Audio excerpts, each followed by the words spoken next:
Hello and welcome. Welcome to another edition of Atlas Information Live.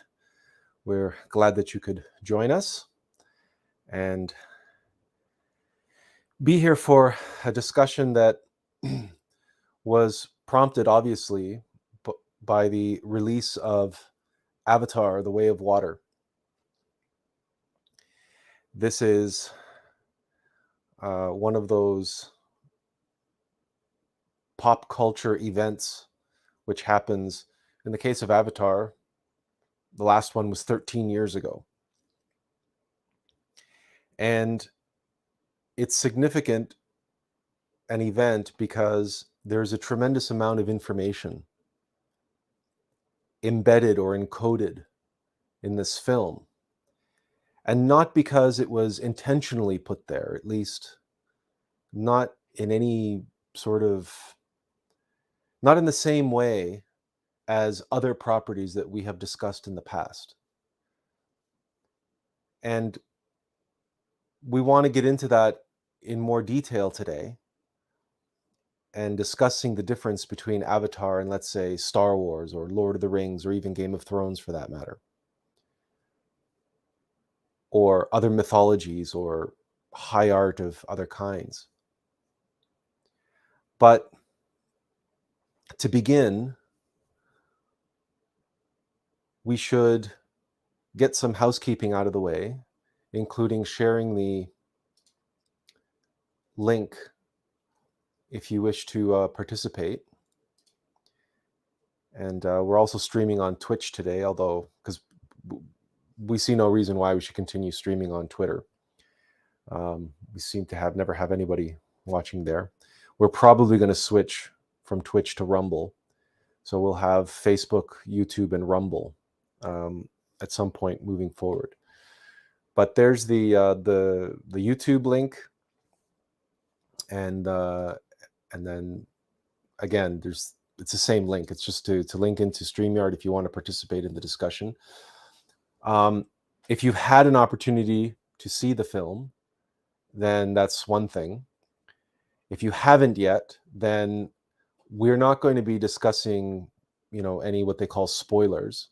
We're not in the business here of spoiling anything for anybody. If you want to go and enjoy the movie and enjoy the story, then by all means you should do so, because they're charging enough money so that if you do go and watch the film, you may as well enjoy it in some capacity. You may as well get your money's worth. So we're not here to ruin the film. What we're here to do is penetrate into the appeal of this particular property, of this particular franchise, and indeed this particular world. As you may be aware, there are, what do you call them, exhibits? What's the correct terminology? We don't go to amusement parks and theme parks often. So are they called displays? What are they called? But there is a world of Pandora, and we believe it's at either Disney World or Disneyland. We don't know which. We've never seen it. We've never been there. But it apparently is quite popular. They recreated with animatronics and models and lighting and visuals and video and all sorts of electronic wizardry. They created this pavilion, I guess, is maybe how you would describe it, of Pandora. And people can go and spend time on Pandora. And Pandora is, of course, the fictional planet that Avatar takes place on. And the appeal of this film, if there is any, is that they go away from the forest this time, and much of the film takes place on or beneath the water.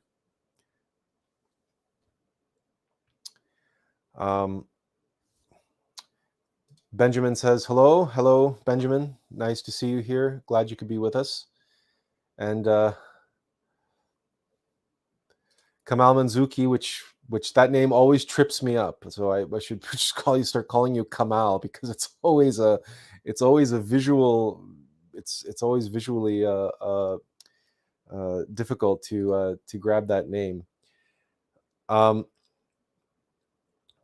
So the Way of Water takes place, as suggested, a lot of it on or beneath the waves.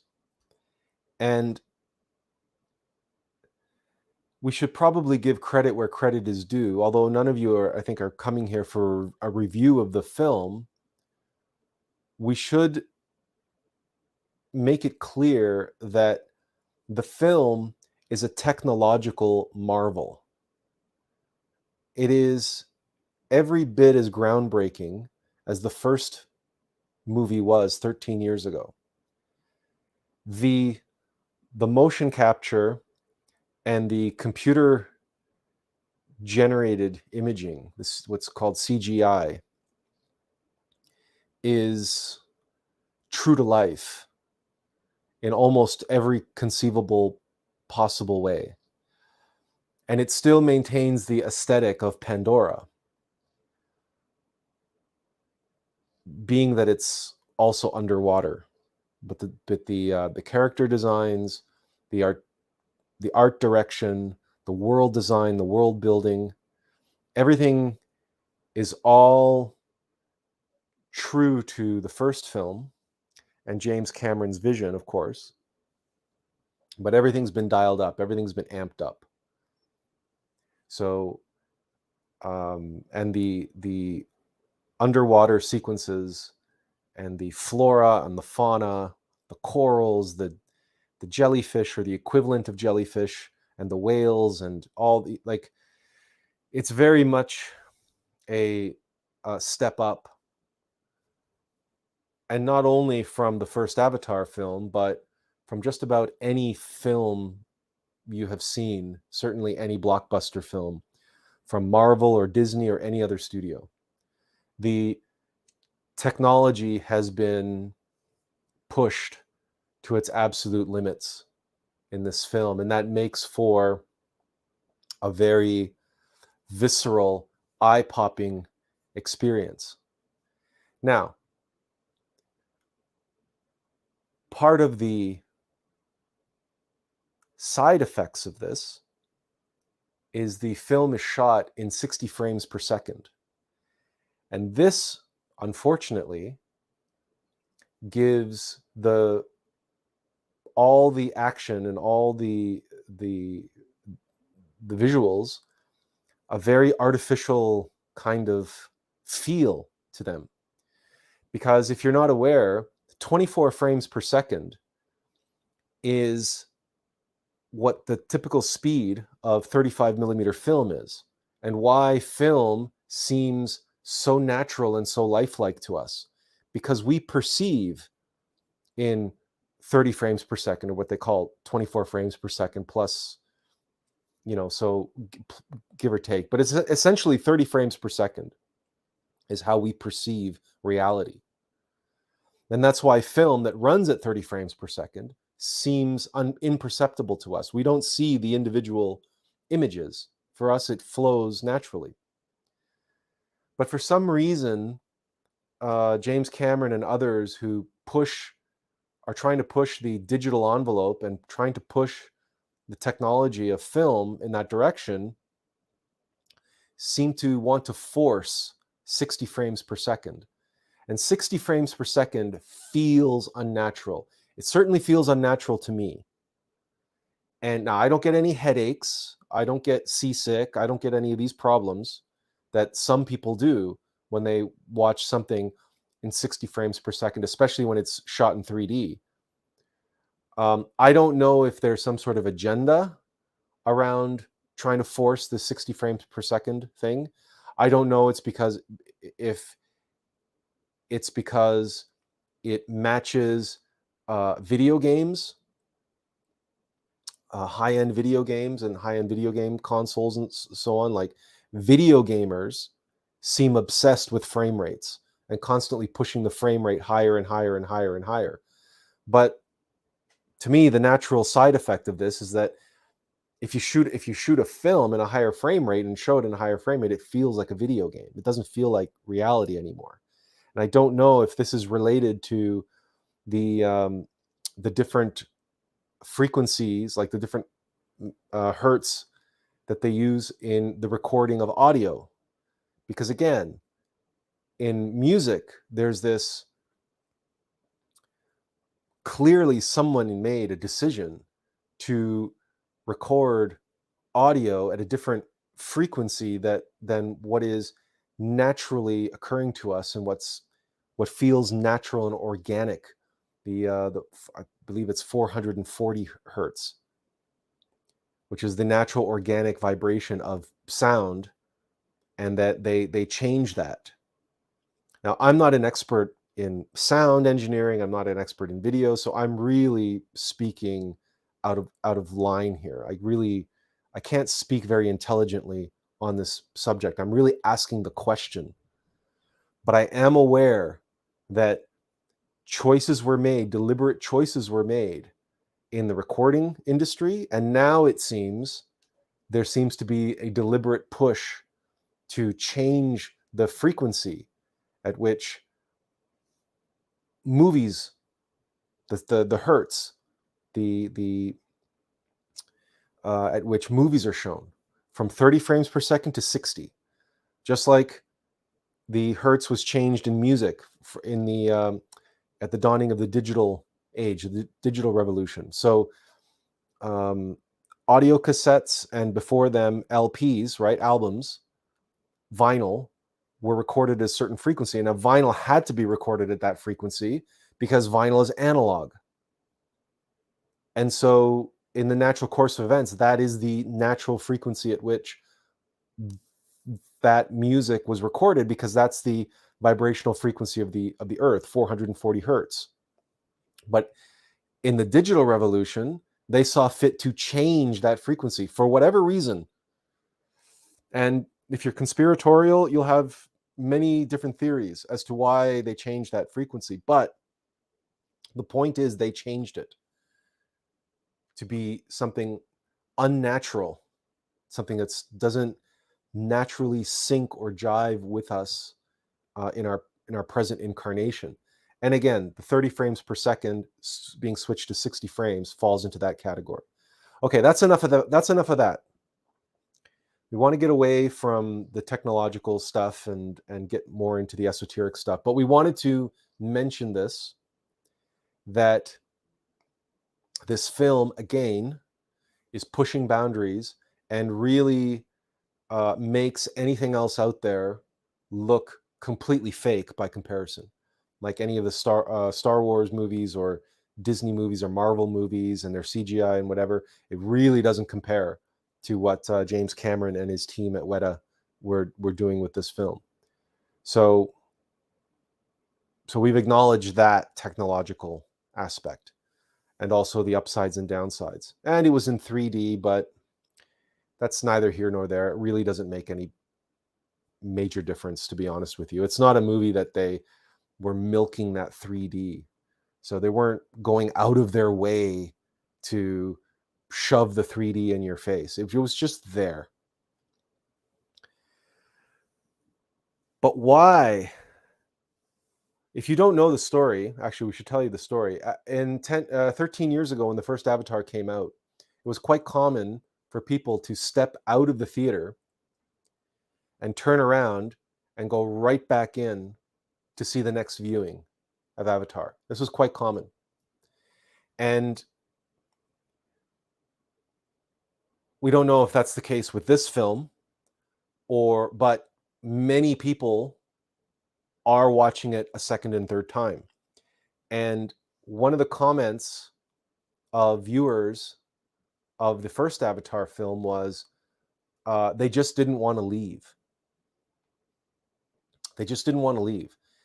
It's not because they were enamored with the story or the characters or the acting or any of that. It was simply they did not want to leave the world of Pandora. And it's obvious with the sequel that's underwater, that's an aspect of the filmmaker's passion. James Cameron is a passionate diver, free diver, deep sea diver. He's a deep sea explorer. He's explored the Marianas Trench. He actually went down to the Titanic and he made a documentary about the actual Titanic. As part of his filming of the Titanic. But he is absolutely obsessed, maybe is not the right word, but he's very, very passionate about the oceans. He's passionate about ocean preservation. He's passionate about ocean wildlife. And all of that comes through in this film. And so it's clear that this film in particular was very much a passion project for him. And it may be that people like the first film, they just don't want to leave. They won't want to leave the theater. They won't want to leave this world of Pandora, this fictional, ultra hyper sensory, visceral expression of nature, this magical, mystical world where these beings, these Na'vi, these human-like giants, have this mutually symbiotic relationship with nature. And they're able to communicate with nature and bind with nature and be one with nature and commune with their mother goddess, whom they call Ewa. Ewa is Pandora's Gaia. And of course, if you remember the films, even the first one, if you haven't seen the second one, but you'll remember from the first one, everything's glowing, everything is iridescent, right, on Pandora. As soon as the darkness falls, right, the eclipse, there's a daily eclipse on Pandora and everything goes dark, all the animals, all the creatures, all the plants, they all come to life and they all start glowing. And Pandora glows in the dark. It's like, it's like someone turns on a black light.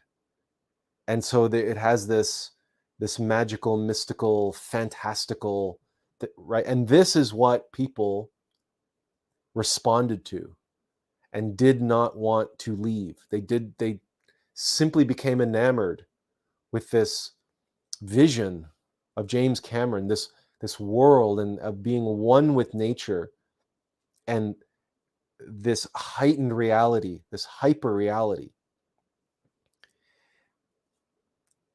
And it might be tempting for us to say, well, of course, well, naturally, who wouldn't be enamored with that? Who wouldn't want to live like that? And of course, it's a beautiful place, and it's a magical, mystical vision. And well, that's not strange. That shouldn't be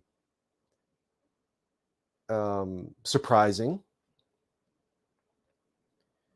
But we here want to go deeper than that. Is it just that the Pandora was just like this frivolous popcorn vision that was going to appeal to the masses? Is that what it's all about? Is that it? Why is Pandora so appealing?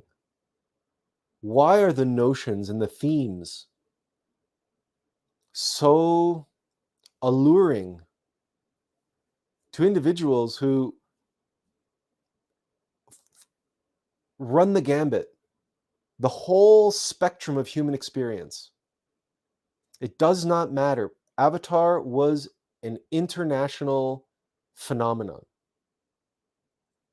It was the highest grossing movie of all time 13 years ago. And it touched all four corners of the earth. And whether people were Christian or Muslim or Jewish or or Hindu or Buddhist, it didn't matter. Or they were atheist, it didn't matter. Everyone was moved and touched and moved by it to one degree or another. And it wasn't the story, which was basically Dances with Wolves in space, or Fern Gully, right, which was a cartoon. If you take Fern Gully and cross it with Dances with Wolves and put it on Pandora, you have Avatar. So people weren't enamored with the story. They weren't enamored with the acting. But it was this world that captured people's imagination. Why?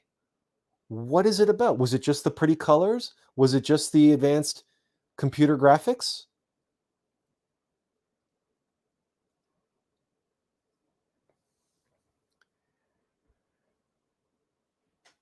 There is something, and we've not only mentioned this before, we've written articles about this.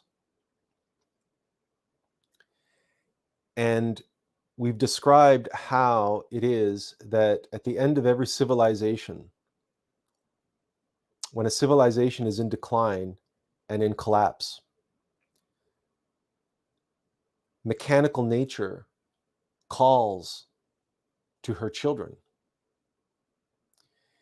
And mechanical nature calls to humanity like the sirens call to Ulysses in Homer's epic, like the three witches call to Macbeth. It's a seduction, it's a temptation. It's an allure which for many is absolutely irresistible. And that allure, in no uncertain terms, represents it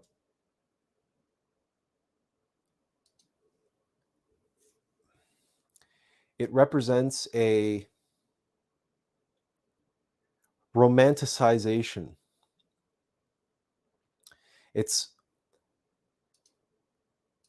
is taking advantage of the base sentimentality of human beings.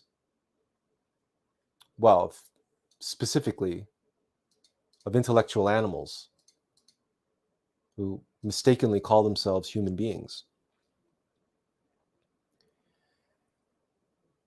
And it is an allure which appeals to our base nature.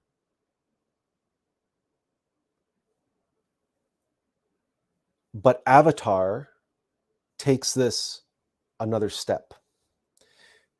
You know that there is a powerful pull, for example, in modern society for people to go off grid and return to nature and do permaculture and basically turn their back on civilization altogether. And part of that allure, part of that returning to nature, bundled up with that comes a romanticization of native spirituality. And bundled up with that comes the use of psychedelics and other substances, vision quests, dream quests, ancestor worship, the beating of the drum, the very primal heartbeat of Mother Earth, of Mother Gaia, the beating of the drum.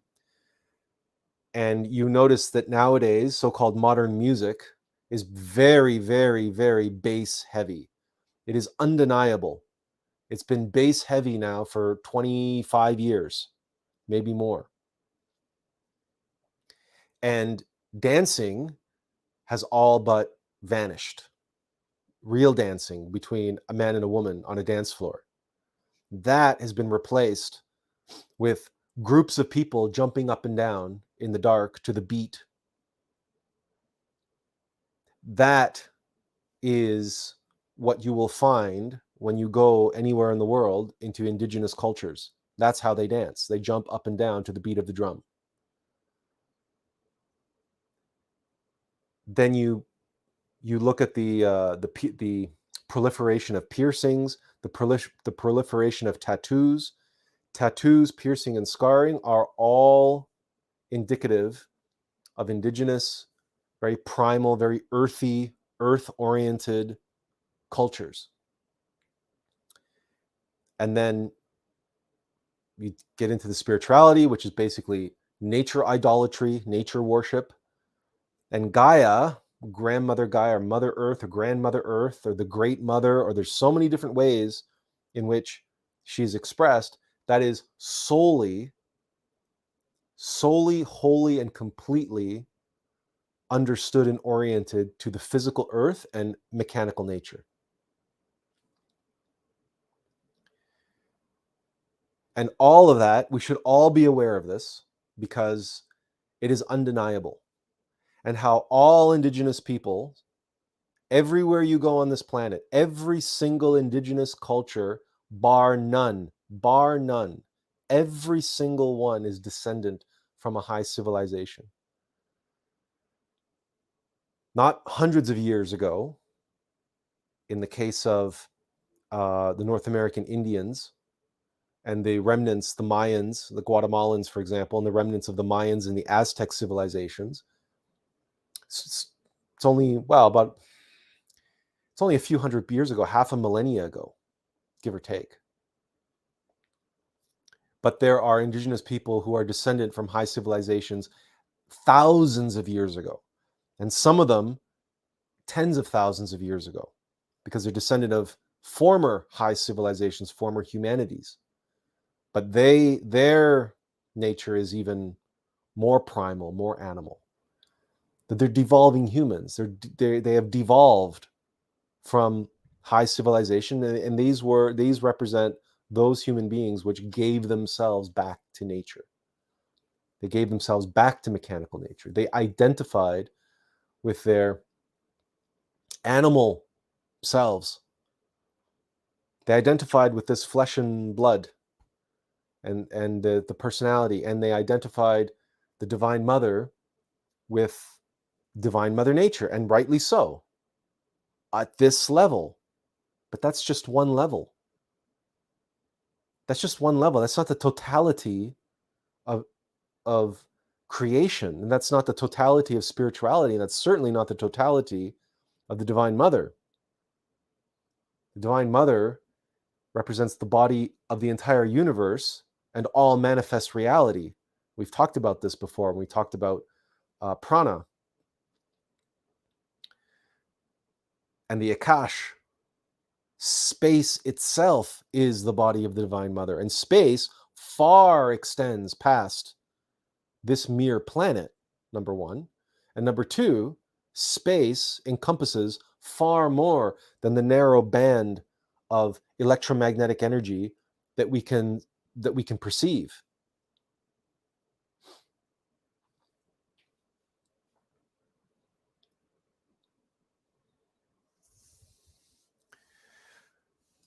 Moon says, Grand Rising Soul Tribe, happy Sunday to you all. And he also follows that up with, we have to distinguish between music coming from light and music controlled by darkness. Many false Hollywood idols sucking on the collective energy. Well, we have to differentiate between that, but we have to also recognize what darkness is. And that there are many musicians, let's face it, right? There are many musicians that are creating what their music from their heart, and it's coming out as, rap or house, or, well, they don't use the term house anymore, do they? It's but it's that heavy bass, heavy so-called contemporary music, and they're creating with their blood, sweat, and tears. It just so happens that that music mimics and mirrors the beating of the drum and the jumping up and down and the writhing and the dancing of indigenous cultures around the world. Are we going to call those indigenous cultures around the world as being of darkness and sucking on the collective energy?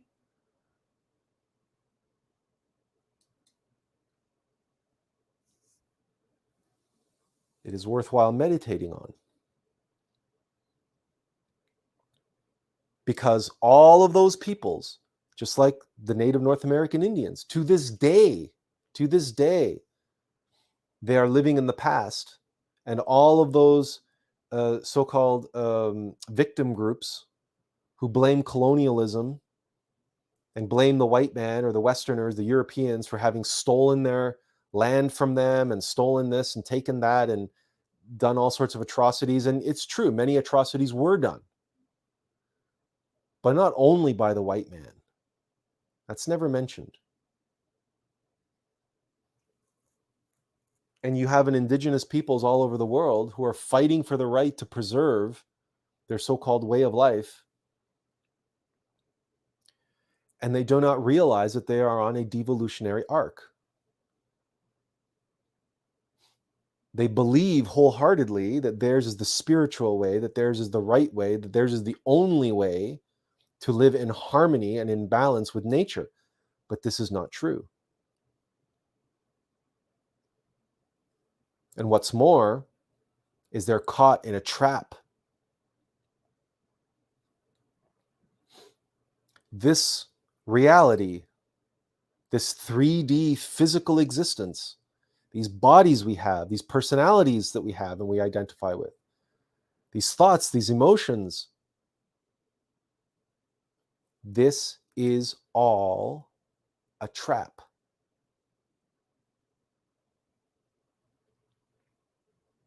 It's an elaborate virtual reality to begin with. And it is designed to be a trap. Why? Because it requires awakening and it requires self-realization to realize it's a trap and to evolve, to know oneself as the player in this virtual reality simulation, not the character. You see, the character becomes enamored with everything around them because it's the only thing that the character knows. It's the only thing that the character is capable of knowing because the character came from it. The character belongs to it. In the same way that if you play a video game, the character that you play, I'll use the example of Mario because that's probably the most recognized video game character on the planet. In whatever version of Super Mario World you're playing, Mario belongs to the game world. He fits into the game world. His behavior matches what the game world requires. He is designed to exist, to be in and of the game in which he exists. Mario knows absolutely nothing about our world. Mario doesn't belong in our world. Mario has no knowledge of our world. Mario, for the most part, isn't even aware that the player exists. Mario is a character in a game, and all he knows is that he has to jump up and down on these, what are they called, Koopas? The mushrooms, and he has to defeat Bowser, and he has to save Princess Peach. That's all he knows. Oh, and collect gold coins for whatever reason. That's what Mario knows. That's his existence. But of course, he belongs there. He feels he belongs there. And so he's enamored with his world. and rightly so. What else could he possibly know? He can't leave the game cartridge. Mario cannot leave the game cartridge. That's important to know.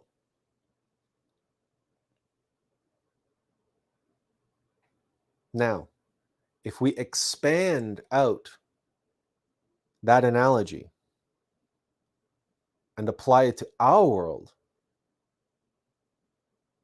recognizing that just like in the video game, everything in the video game exists as energy. It's just energy. It's just electricity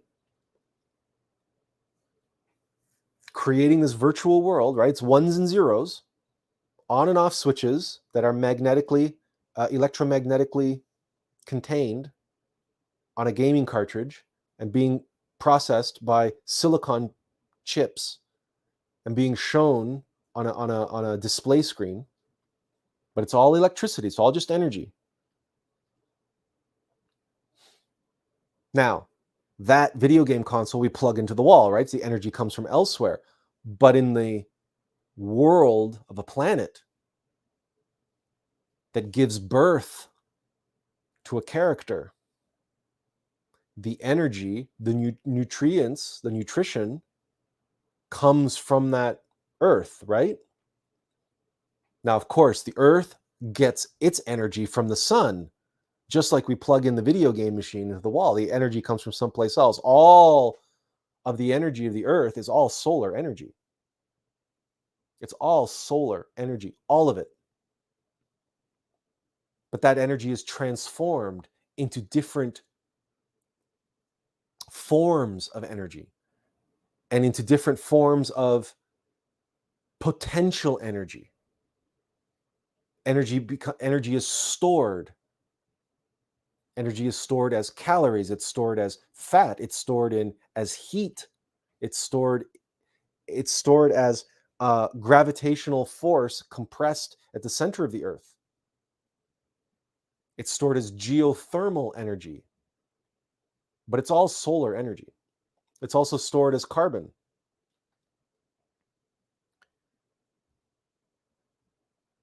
But the planet is entitled to that solar energy. And once it's part of its body, it's part of its body. And if it gives birth to something, then that something must return to its source, which is the earth. So your body will return to the earth because it's on loan to you. Your body is part of your character. It's part of your avatar. And here's where we start to get to the rub of these movies. The very fact that even the first film toys with this, plays with this notion of having consciousness implanted into a physical being that they call avatars. This is our first clue, and it's a big clue. It's a major clue. Why? Because the only individuals that are called avatars in popular understanding around the world are enlightened individuals who reincarnated to come here and perform some sacred mission. And they know that this physical body is just an avatar. And they know themselves, and they speak of themselves as living gods or as representatives of the living God, right? As being the Son of Man, the Son of God.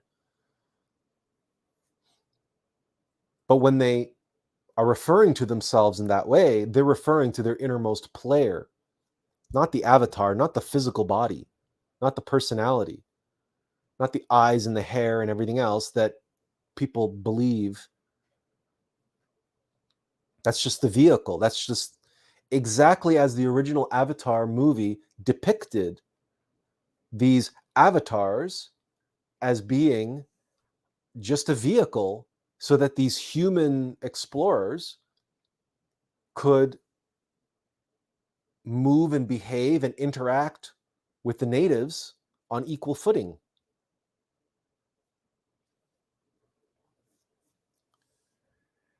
That's the first indication.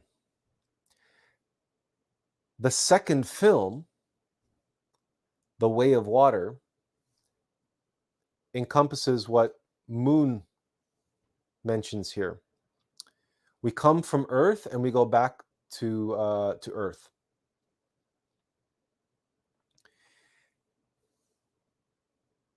And he says, we are all the children of God, not only the prophet Jesus. Now, okay, let's back up for just 1 second. Because here you see the duality or the possible conflict.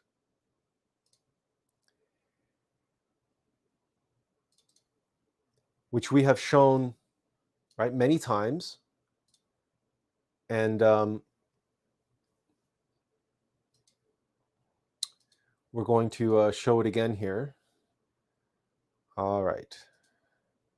There, it's here on the right-hand side. Okay.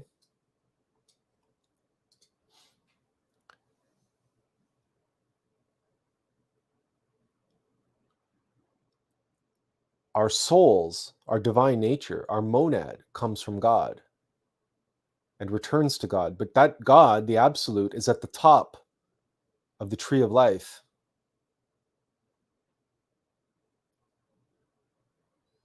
Our bodies, right, our vehicle, our vessel, our avatar comes from the earth and returns to the earth.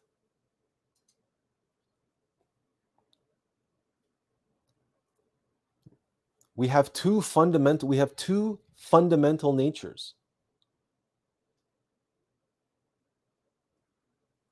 And the difference between those natures is a question of condensation.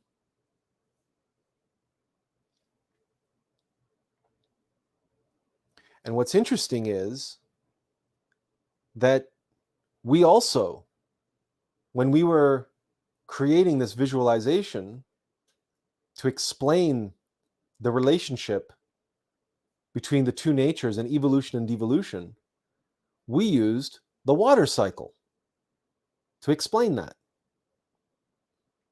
If you think of your divine nature as water vapor, the sunlight causes the water to evaporate and go and form the clouds like the heavens and exist in the heavens closest to the sun. But then condensation leads to precipitation, and that causes us to fall.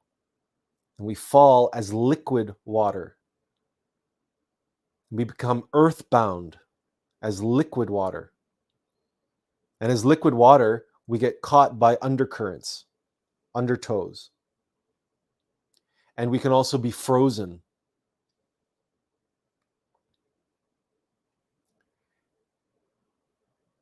But this is the way of water, is it not? So we have physical water, and then we have ethereal water or evaporated water, right? Gaseous water. But it's more subtle, water vapor is. And liquid water and frozen water are obviously more dense.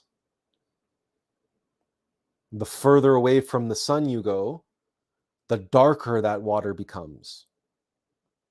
Right? You go into the bottom of the Marianas Trench, it's blackness. It's complete and total darkness, except for the iridescent creatures down there that are actually able to create light, and some of them lure their prey by creating glowing light. And where these two meet, where physical water, surface water, and evaporated water in the atmosphere, where they meet, we call that surface tension.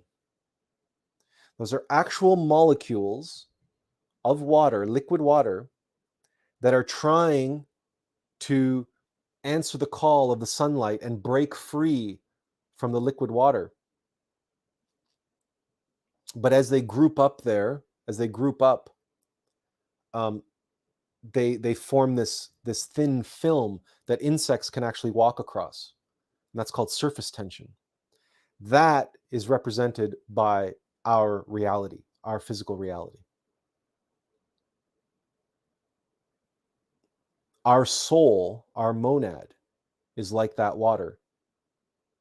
It wants to break free of this physical reality. It wants to enter into the heavens. It wants to fulfill its birthright. Just like water wants to rise up into the clouds. And that's why all the religions use this analogy of heaven being these clouds and so on, because it's up there, it's up in the heavens. But the undercurrents and the other water molecules, they're designed to keep water on the ground, earthbound. And that's the same forces that are having an effect on our monad. Forces that work for mechanical nature, the forces of the infernal worlds that are trying to keep our monad, our soul, our spirit bound, earthbound, bound within our earth. This is our earth, our avatar, our physical vessel, the character. And it wants to keep us bound within this character, not just physically, but psychologically. Because if we are not aware of our true nature and our birthright to be water vapor in the atmosphere, if we can be convinced that our nature and birthright is to belong here on earth, to be earthbound, then we will show no resistance, that we will not try to get away.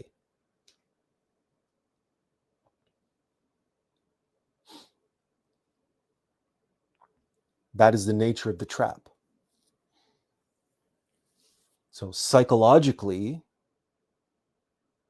we become enamored, we become fascinated, we become hypnotized by aesthetics, right? Beautiful flowers, beautiful birds, beautiful this, beautiful that, beautiful corals, beautiful fish, or extraordinary natural wonders, the majesty of mountains, the majesty of giant sequoia, the majesty of incredible rivers and oceans and coastlines, and we can become completely enamored with all of that. Is it wrong to recognize God in all of that creation? No, of course not. But that's the point. We want to recognize the Creator in His creation, not become enamored with the creation, but to recognize the infinite genius, the infinite imagination and creativity and wonder and majesty that created that expression, those infinite expressions of beauty and those infinite expressions of joy and wonder. But this is really subtle, and it's very easy to slip slip into looking at the mountains and seeing and feeling God in the mountains to the majesty of mountains, the majestic mountains themselves. Oh, they're so majestic. And I love mountains. And everywhere I go, I can't get enough of mountains, and I have to climb mountains. I have to conquer mountains.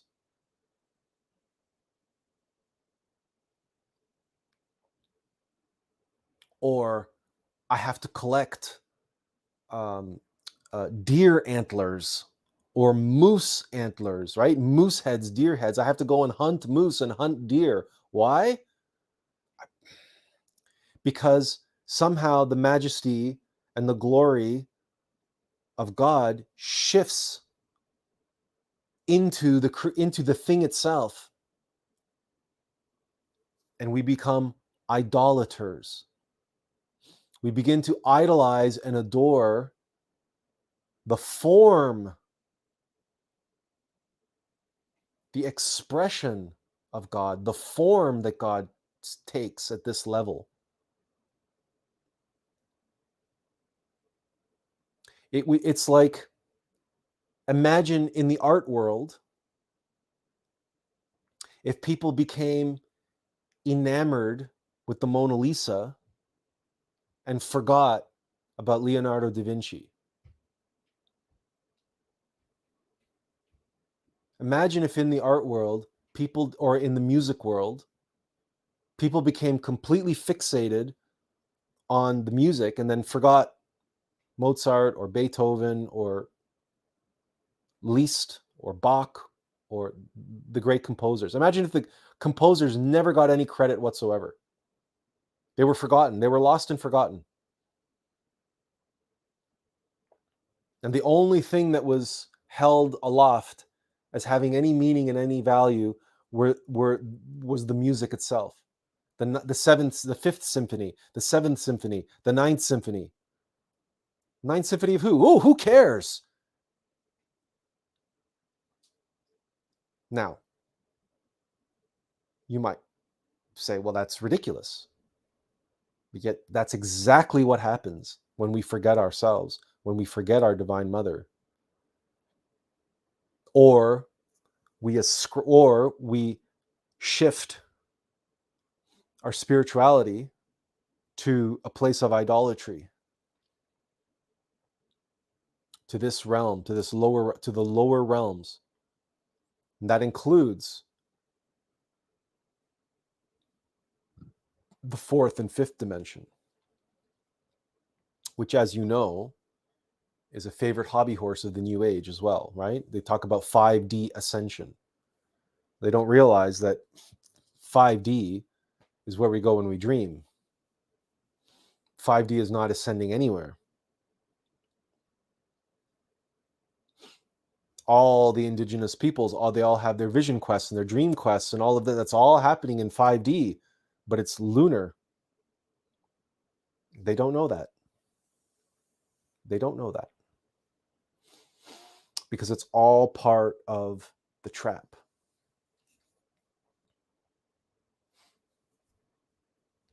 It's all designed that way to keep us trapped at this level. Because to advance, to evolve, to break free to the next level must be an accomplishment. It takes effort. It takes sacrifice.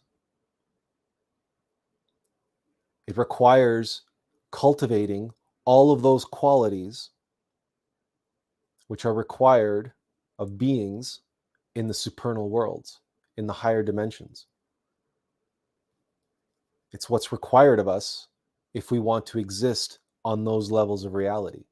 On this level of reality, we can exist just fine, thank you very much, being completely selfish and being completely self-centered. And many people do. And look around the world. Look at the world that we live in today. the world and humanity in the world gets by in a dog eat dog, winner takes all, competition based, Darwinian evolutionary mindset. We designed our economics, and all of capitalism is based on competition, so-called market forces. And the inverse of capitalism, communism and socialism, are designed on another aspect of mechanical nature, right? The hive mentality, the hive mind, right? Where you have one or two very powerful people at the top, and then everybody else is a drone. Everybody else is just a worker bee or an ant, a drone ant. And then you have a queen. And someone looked at that and said, yeah, that's a good way to organize human beings.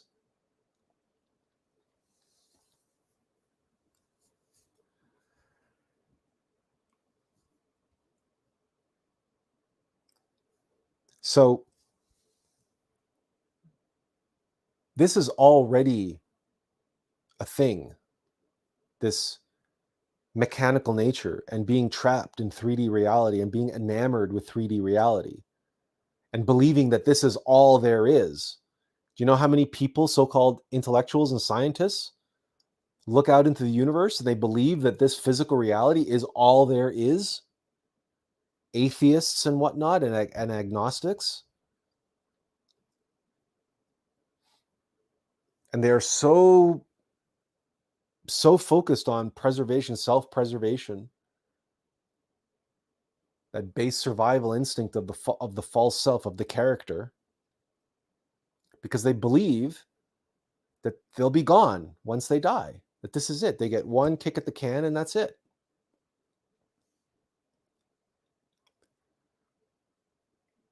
But again, Avatar comes along and injects that and takes it to a whole new level. Moon Azabi says, do not forget that the English language and the Bible have been hijacked by dark entities, making us be... no, we don't forget that. And Azazel says, it requires elimination to even have the heart to claim oneself to be a child of God.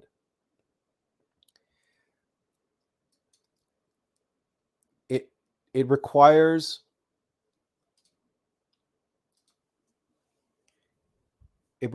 recognition and non-identification, right? To be in it, but not of it. No one is saying that we have to, even the Buddha, pointed this out, because he tried for many years, Siddhartha tried for many years to be an ascetic and to deny his physical needs. And, he lived as an emaciated yogi in the mountains. He lived with the ascetics, denying his physicality, denying his animal nature, not eating, not drinking, not sleeping, not defecating, not doing the things that are required for our animal self, that the character requires, that our avatar requires, the vehicle requires, our physical vehicle. But then he had a moment of clarity, and he realized that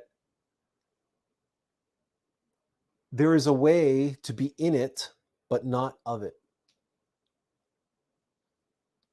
I can be in my physical vehicle.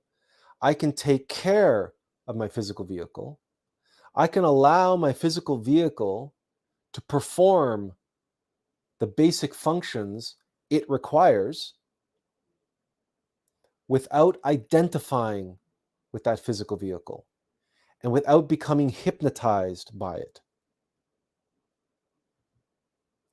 and without becoming ignorant and losing myself in the physical vehicle and the matters of import to the physical vehicle. So I can be in it, but not of it. I can maintain that healthy separation, that distance. And this is what he called the middle way. And Jesus said something to the effect, that which belongs to the earth, let it return to the earth, and that which belongs to God, let it return to God. Something to that effect. Can't remember the exact quote. But that's the middle way. Buddha recognized, I need this physical vessel to be here and now in physical space, and that physical vessel has requirements. I shouldn't deny the physical vessel what it needs, but I, the occupant of the physical vessel, I also have needs. I mustn't deny myself its needs. And those needs are of a metaphysical nature.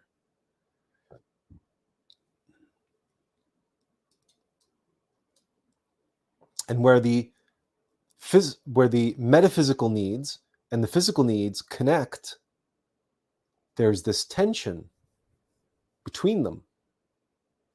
And that surface tension, that's the physical world. That's this body, that's this personality, that's this mind, and these emotions.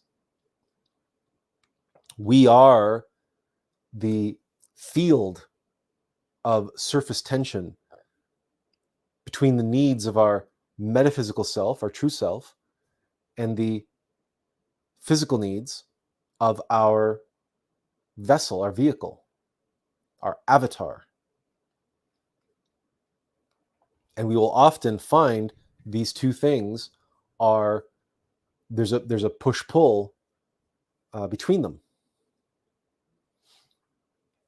And sometimes it's beneficial, and we might find it useful, for example, to fast, for example. And we deny our physical body what it needs. And we might discover that that physical body is trying to influence us and cause us to give in to its desires. It says, I'm hungry, I'm hungry, I'm hungry. Give me some food, give me some food, give me some food. And that act of denying ourselves strengthens us spiritually, strengthens our willpower, clarifies our mind, allows us to meditate and reach deeper levels. Because we are fasting, we are denying that physical body to focus on and emphasize what our metaphysical bodies require.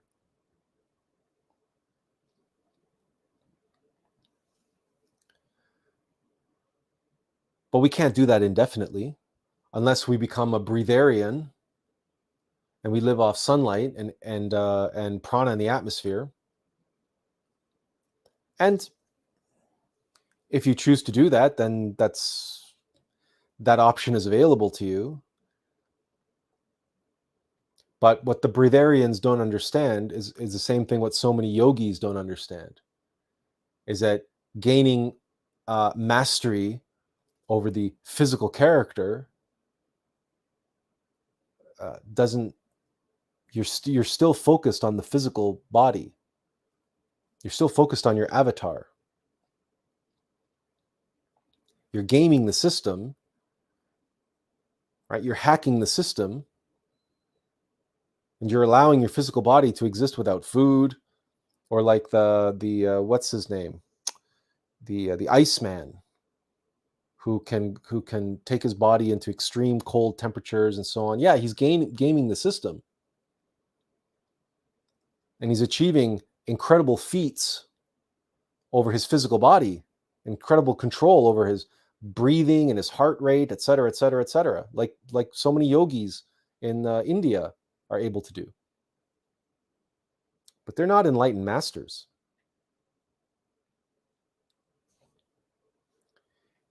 Yeah, Wim Hof. Thanks, Benjamin. But they're not enlightened masters. And why aren't they enlightened masters? Because of what Azazel says right here.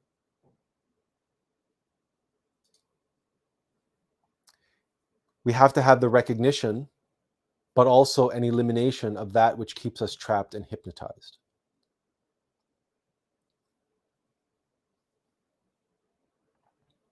You see, individuals like Wim Hof believe that his ability to have control over the physical vessel is a sign of his spiritual superiority, his spiritual strength of willpower, etc., consciousness, whatever. But you can observe in him and many others who are able to perform these kinds of feats a tremendous mystic pride, which is born of having these powers, of having developed these powers over the physical body. Mystic pride is a terrible entity which affects all of us when we are on the spiritual path. And it exists in our false self. Because when you talk to yogis who have mastered their body, when you talk to Wim Hof, when you talk to these people, and you listen to them speak, none of them speak about their innermost. None of them speak about their true self. They don't know themselves. All of that they're doing, they believe that they are doing it. They are taking credit for it. They believe that they, the personality, are the spiritual ones, are the ones who will ascend because of this mastery that I have over my physical body. But they don't understand that I, and that my physical body, and that the physical body they're so identified with, they're so focused on mastering, that I itself is part of that physical body. It's part of mechanical nature. It's their ego. Mystic pride exists in the ego. It's the ego taking credit for the work that belongs to the being.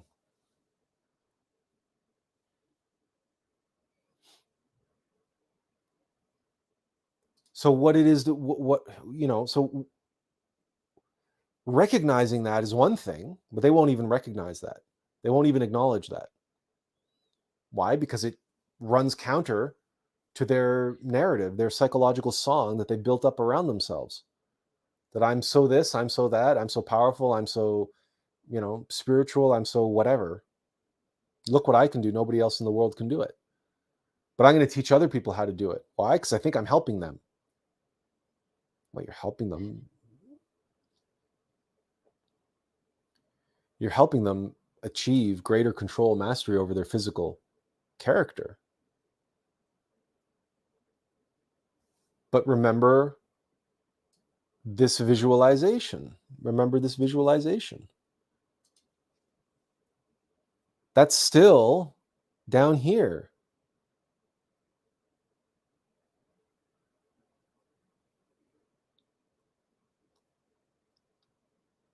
What are you doing for your divine nature? What are you doing for your monad?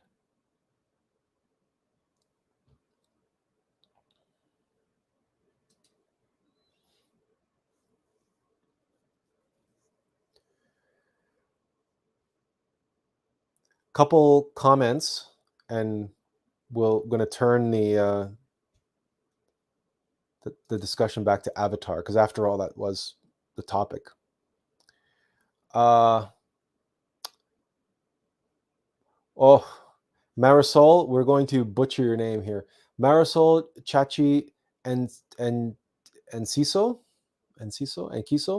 She says, hola, and she says, we can't say that's obviously Linda Peluquia de Avatar or whatever. Sorry about that. And Moon Azzy says, absolument, oui, yes.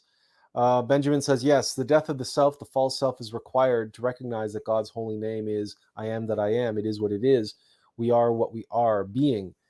Maybe that is why Jesus, the Christ within, died on the cross with 5 wounds representing the destruction of the 5 senses, or ego identification, to be or not to be. Well, not only the 5 senses, but the 5 elements. And that actually dovetails, or segues quite nicely as we return to the discussion of Avatar.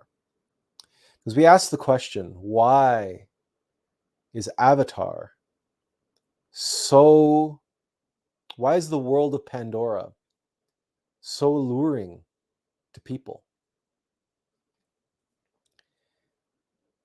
And the vision that it offers, and what we described at the beginning, the glowing world, and these blue people who are able to commune with nature and ride these animals and have these beasts be an extension of themselves, right? They form this bond, right? The link, the bond.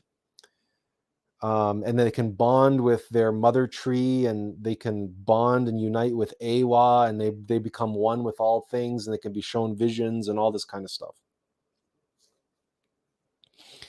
Pandora is a visual and thematic representation of Eden, the Garden of Eden. The Garden of Eden is the 4th dimension, Jinn state. And avatars, the Navi are blue. Blue is the highest wavelength of light before ultraviolet. Blue are the colors of the tunics that Gnostics wear. Blue is the golden blue light, the golden blue rays of energy that we visualize shooting from our heart, healing the earth. Blue is a sacred color. It's royal blue. Now, there are groups centered around Saint Germain and the certain masters that they prefer to use violet as their color, since violet is the highest wavelength of color. But blue reminds us that there's always another level above us. Blue keeps us humble, even as we aspire to achieving higher vibrations, higher, more subtle energies. Blue is that royal blue, the color of our innermost father and mother, our innermost king and queen. The royal blue, the color of our being.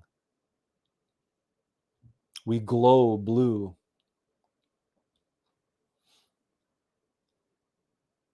But not ultraviolet, not violet, because we always want to be humble. We always want to recognize that there's always another level above us, always. Until color itself disappears. And even there are levels and levels. So the Navi are blue. And they're able to commune with nature, have conversations with animals, and bond with them in ways. Now, Avatar shows us this bond happening on a physical level, but it's interesting how James Cameron associated that bond with the Navi's hair. And you may be aware of the folklore about the Native American trackers who were taken to Vietnam. They were recruited drafted and recruited, and they were taken to Vietnam because they had this incredible tracking ability, and they thought that they could be utilized, obviously, for locating the enemy and tracking the enemy. But the first thing they did was they cut off all their hair, right? They gave them all brush cuts. And as the legend goes, once that happened, the trackers lost their ability to track. And there's much been said about the hair being an extension of the nervous system, and that it increases our connection to the earth and our ability to read and receive information from the earth. And there's much has been said and written about that. There, of course, have been stories debunking this legend. However, it must be stated that the Essenes never cut their hair and never shaved their beards. And this was the group that Jesus was a member of. And to this day, there are Orthodox Catholic monks, priests in the Greek Orthodoxy who still maintain that tradition. And there are many different spiritual sects around the world that they insist on long hair and beards be maintained. Even Gurdjieff writes extensively about this. So James Cameron clearly was aware of this, and he put the Na'vi's ability to connect with nature as part of their hair. These the feathery, what would you call them? Tentacles or pseudopods or whatever are wrapped up in their ponytails, and that's what they use to connect with other living things. And there is, so that clearly there is a relationship there on that sensory level, and that extrasensory level, because that is a fourth dimensional sensory level. That connection with long hair and beards to the earth is pranic. It's a connection of sexual energy. It's a connection of electromagnetism. And how that energy flows up from the earth, through us, and back down into the earth. And long hair helps direct that energy back down to the earth. So we become part of that circuit. And as we are part of that circuit, it's the same thing like having a wired connection to your computer, right? You're plugged in, right? The stronger that circuit is, the more you are a part of that circuit board. And that energy flows through you. And the more you are part of that circuit board, the more you are privy to what's happening in your environment, because the environment becomes an extension of you, because your electromagnetic field is more directly connected to the broader ecosystem and the electromagnetic fields of the entities around you. So this all relates to things like the morphogenetic field that science is aware of, or at least they haven't been able to quantify it by any stretch of the imagination, but they've been able to witness its effects. There are, so that aspect, James Cameron put into Avatar. But that's fourth dimensional. True human beings who are awake are fourth dimensional beings. We are able to commune with nature because we're able to see the elementals of nature, the monads of nature, because the monads of nature are not trapped within their physical bodies as we are, because the monads of nature are innocent. They're like children. Some of them are mischievous, right? They have that nature, but they're like children, and they play, and if you put yourself into jinn state, you can go and you can observe the elementals of nature, the sylphs and the sylphids of the air, the mermaids of the waters, and the gnomes, right? The pygmies, the homunculi of the mineral kingdom, and the various different monads of the different animal kingdoms and subkingdoms, like birds, etc., etc. You can experience this for yourself. And the experience of that, and being able to see the auras, the energies of all of these creatures and their physical bodies, this is what in Avatar is depicted as the glowing forest, and the glowing animal, the glowing undersea life. Everything glows, right, on Pandora. Everything's iridescent.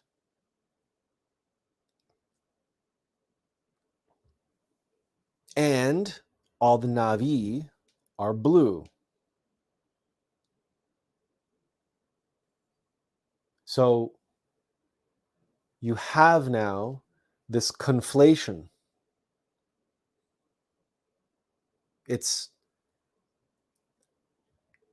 You're showing these indigenous tribes people in a physical world, and you are taking elements of the fourth dimension and bringing them down and fusing them with the three-dimensional reality of this world, of this Pandora.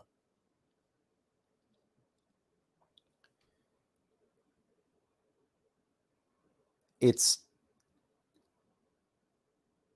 taking the beauty and the wonder that would otherwise require a great deal of effort to be able to achieve, and bringing it down into the level of you're already there. You could already be experiencing this.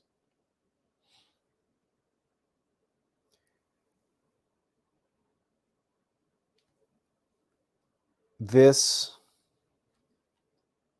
is a conflation which makes Pandora that much more irresistible to audiences, because it's taking elements of the supernal worlds, and it's taking elements of what humanity knew and how humanity experienced reality, and it's cherry picking from that reality and bringing those seeds, those cherries, and planting them down into an imagined physical existence. In the same way that indigenous cultures around the world do so, with their vision quests and their dream quests and their ancestor worship and their nature idolatry, right? They're all looking to commune with the elemental spirits of nature. They believe that that's the spiritual world. That's all that is the foundation of 3D reality. It's the fourth dimension. It's the spirit world, but it's monads in kindergarten.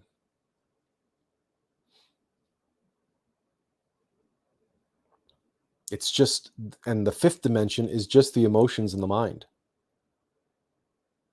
That's what that is. And if you haven't eliminated your ego, then you're in the lunar fifth dimension. You're in the lunar astral plane, which is in the infernal worlds. It's down here. Not up here, but down here.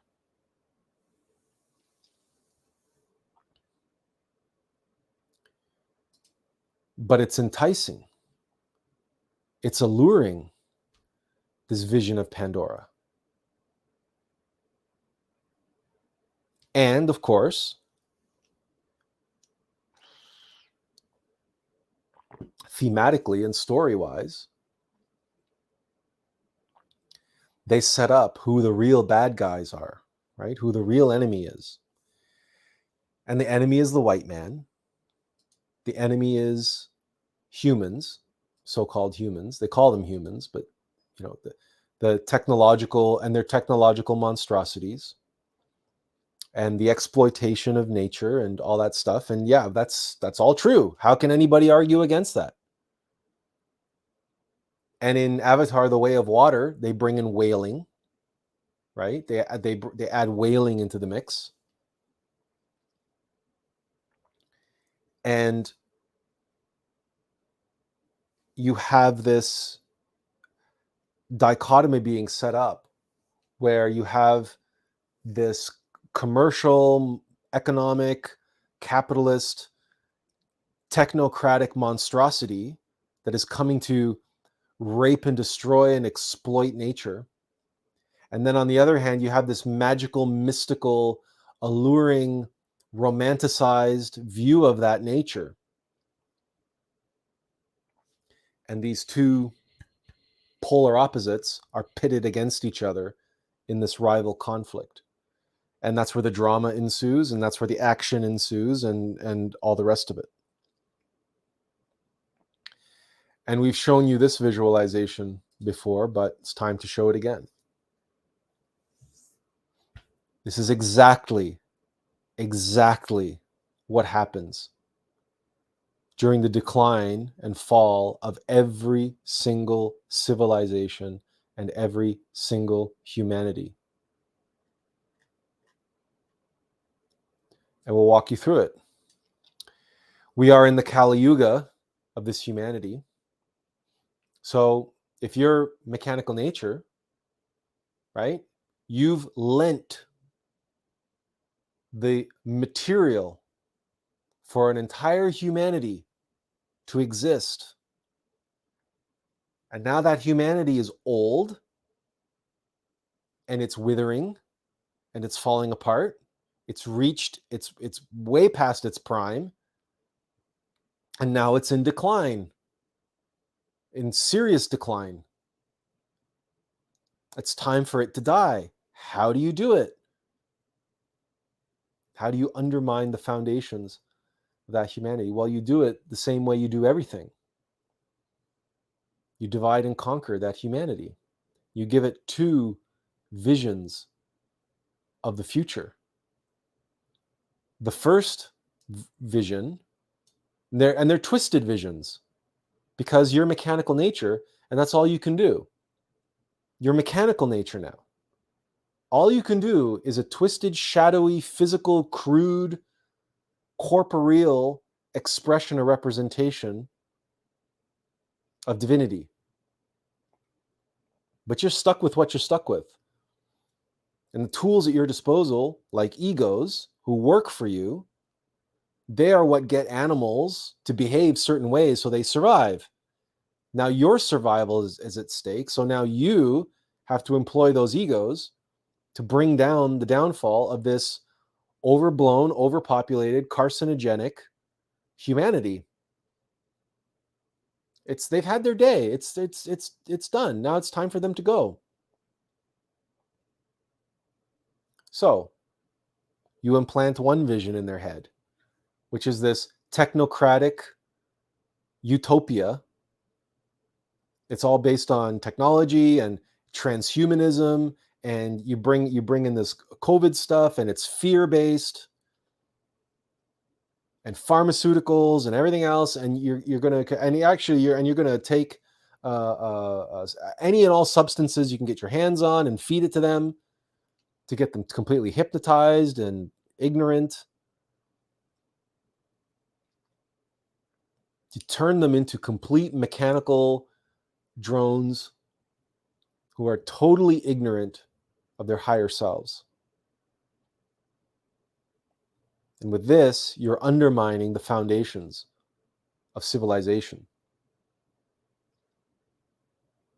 Because anything that's mechanical and corporeal is temporary. and anything that's divine and eternal is eternal. So if you can get them to forget all of that aspect of themselves and get them solely focused on materialism and materialist science and technology, then you are building a future that's built on sand, and it will collapse. It will collapse in on its own weight. And many will know that, and they will feel that intuitively, and they will feel that in their bones, that that's wrong. This transhumanist, technocratic, they will feel that. So for them, you create Twisted Vision B over here on the right. And you offer them a view of nature as eternal, as the ongoing cycles of nature, ongoing death and rebirth, and you offer up your psychedelics and your other substances, the God's plant, we've heard it called many times, and you give them visions, and and then you create this romanticized view of nature, and you get these people, which is a subset of the population, a small, like less than 20%, maybe even as small as 10% of the population, to return to nature and give themselves back to you and start worshiping you, mechanical nature. You become their God.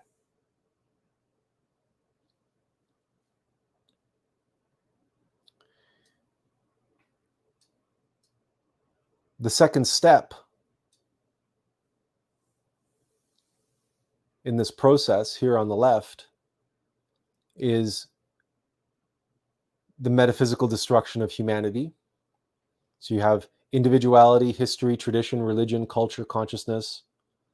All of that's lost to this techno hive mind and this metaverse crap and all this other nonsense, and entertainment and all that stuff, which we can see if we look back in history, right? The fall of the Roman Empire happened simultaneously with the rise of entertainment, the rise of the bread and circuses and the gladiatorial arenas, and the rise of the emancipation of women and homosexuality, and where everything's just became sensory and hedonistic. It was all about sensory pleasures, hedonism.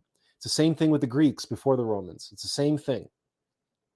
And you look at the world nowadays, it's the same thing repeated over and over, but we have much more technology to be able to allow, for example, the proliferation of pornography on a scale that was never before possible. Like, that's important to keep in mind, that video technology on the internet was pioneered by the porn industry. We wouldn't have YouTube today if it wasn't for the fact that the porn industry were doing video years before YouTube came along.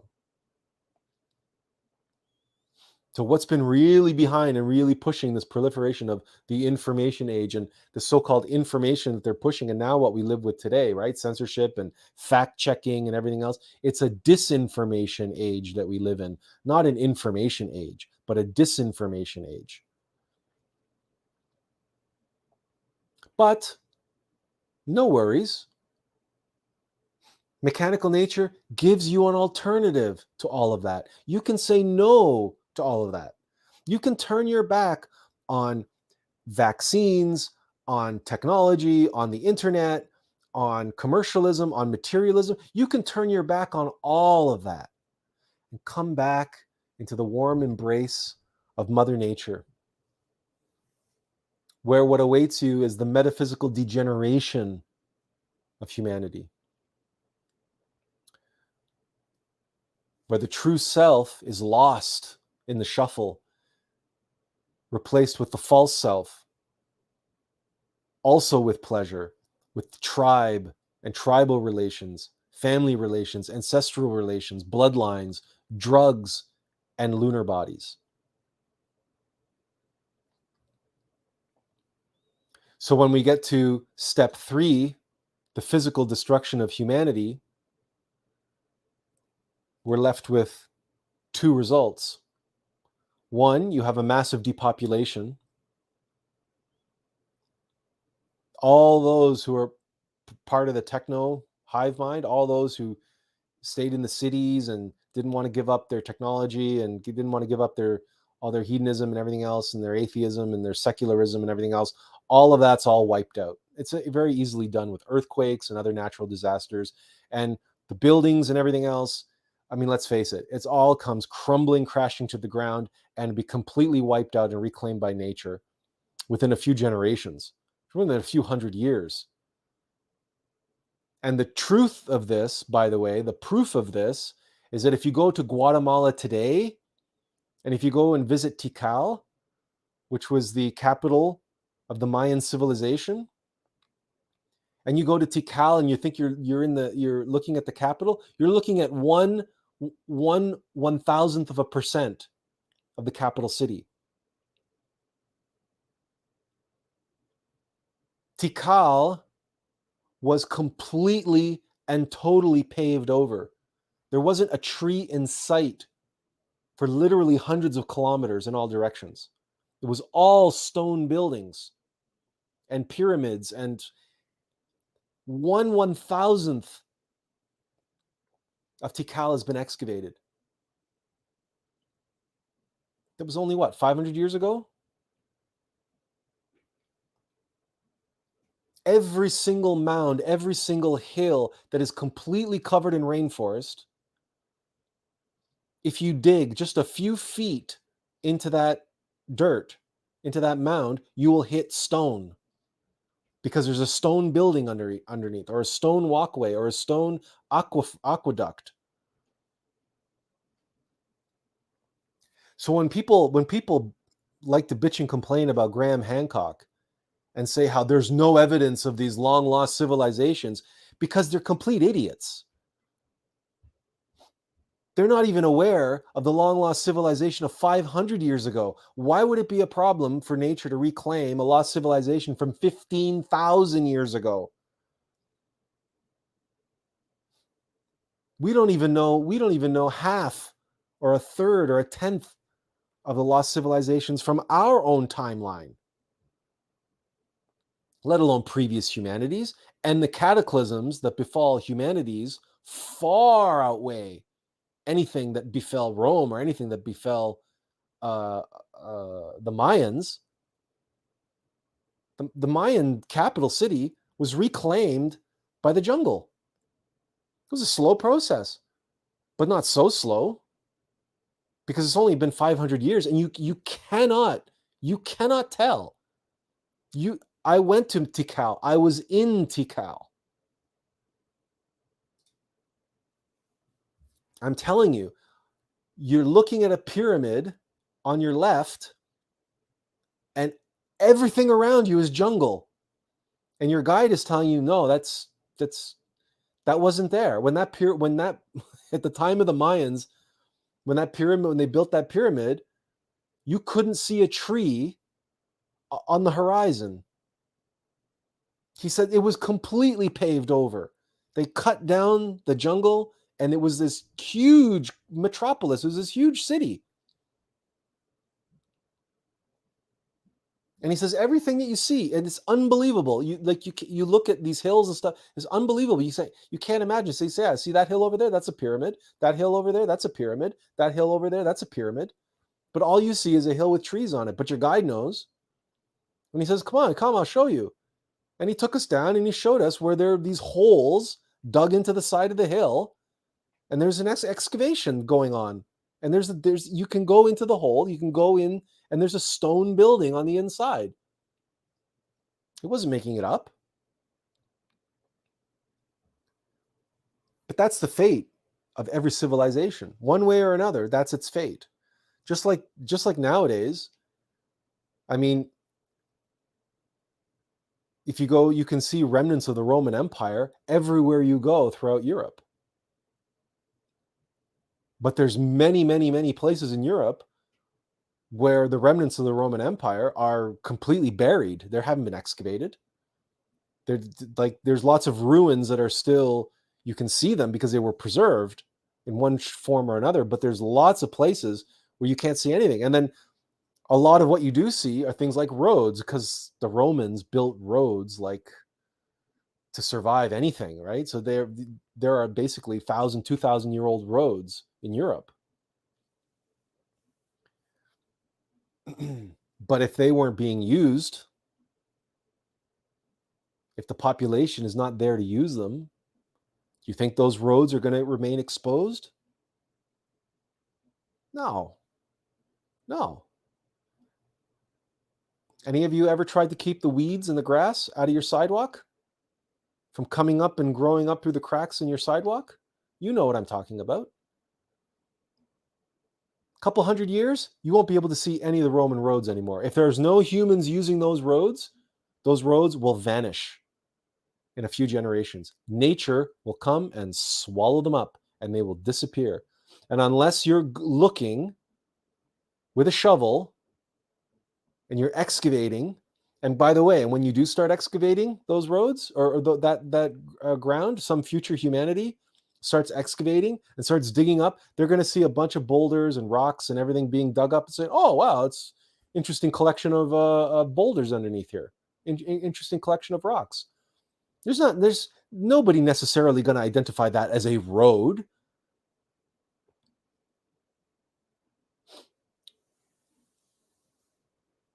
So that's the depopulation part. That's the first part. That's half the equation here. You depopulate, and all the civilization crumbles, it vanishes, it gets reabsorbed, it gets retaken by nature. What about this less than 20%? We were very generous and charitable with our numbers here. It may not be 20%. It may not be 10%. That's why we said less than, right? Because less than 20%, less than 10% is also less than 20%, right? So we're not being dishonest. We're just trying to be charitable. We don't want to be too alarmist here. But the less than 20% of the population that return to nature, give themselves back to nature, they fall into devolution. All the people who are, they're falling into the so-called spirituality of psychedelics, and they're falling into, the crystals and the dream catchers and the piercings and the tattoos and the dubstep music and the boom boom boom boom boom, right? Hypnotic beat thing and what do they call it? Ecstatic dance, and this whole like hypnotic thing, like trance, right? Because there's all like trance music and all this other kinds of stuff that's designed to get people into this sort of hedonistic trance state, but it's a state of hypnosis. But they believe that it's a transcendent spiritual experience. All of that falls into this devolutionary arc. Because, remember, the planet needs human beings on it. It needs hominids. We are essential to the planet's survival. We are an aspect of the planet's body. And mechanical nature needs to have hominids. It doesn't need 7 billion of us or 9 billion of us. It just needs hominids to spill their sexual energy and occasionally spill blood and spill one another's blood if necessary. If they forget to actively channel their prana back down into the earth. We've mentioned this before. Gurdjieff writes about this extensively. But if you comprehend, as we discussed at the beginning, how all the energy of the planet is solar energy, but the planet cannot absorb that energy as pure solar energy. So it has plants that absorb the solar light and create carbon and create fruits and leaves and bark and so on. And then animals eat those plants, and they transform that solar energy from plant matter into animal matter, into blood mostly. That's where the prana is in animals.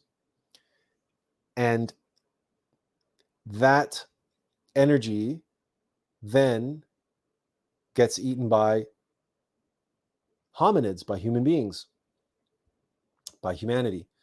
And we transform the animal prana into human prana because we bring our astral bodies and our mental bodies into the equation. So we bring a level of psychic energy. We transform that meat that we eat into higher, more subtle levels of energy, and that's the energy of the fifth dimension.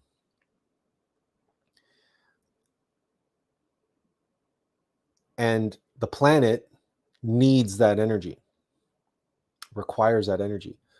So we are supposed to direct that energy back down into the planet. And that's one of the reasons why the Essenes never cut their hair, is because that energy does flow. We were describing before, that creates that circuit between us and the planet. The long hair and the long beards assist that process because the prana flows down through the hair. But we can also channel the prana down through our feet. So when we do pranayama, that's something that we do. And if you practice pranayama, you know that you can feel the energy in your legs and in your feet when you practice pranayama, because as you circulate the prana and you circulate it back into your heart, it flows down to all parts of your body and it flows down into the earth. If you do prana barefoot on the ground, you especially can feel this. But in the absence of doing these practices, you're left with just hominids. And so, but you need their prana, and prana exists in two places, in the sexual force and in the blood. So that's why you have in all indigenous cultures all over the world, obviously you have typical animal procreation, that's obvious. And the second thing you have is tribal warfare, but you also have sacrifices, sometimes human sacrifices. Sometimes you have cannibalism, but blood, and you have the rise of all sorts of blood magic and voodoo and all sorts of practices that relate to the blood, and blood being spilled, and blood being spilled in sacrificial ways, etc., etc. But then you have the tribal warfare and everything else. So the planet will cause just enough of humanity to fall into devolution as it requires in order to maintain itself and maintain its ecosystems on that fourth dimensional energetic level. You see, New Agers like to talk about earthing, and they like to talk about walking barefoot on the earth and drawing energy up from the earth. You never hear them, ever will you hear them talking about sending energy back into the earth.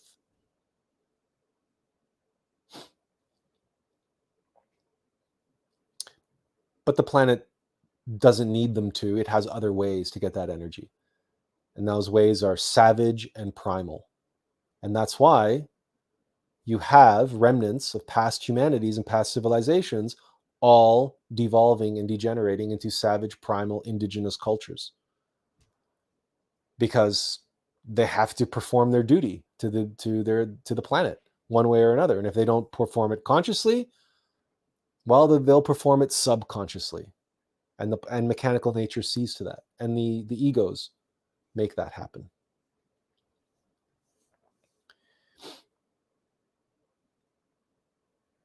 But this duality of these two pillars, right, these divide and conquer strategy of the technocratic, villainous, corporate, materialistic, capitalist empire-driven exploitation of nature thing on the one hand, and then you have the nature worship, nature idolatry, communing with nature, the mother goddess nature. Everything is nature is our god. Nature is who we worship. We come from nature. We go back to nature, right? On the other hand, these are the two sides in Avatar, and they're so clearly delineated. They're so clearly demarked as the good guy and the bad guy. One's the good guy, one's the bad guy. And one is clearly held as superior to the other.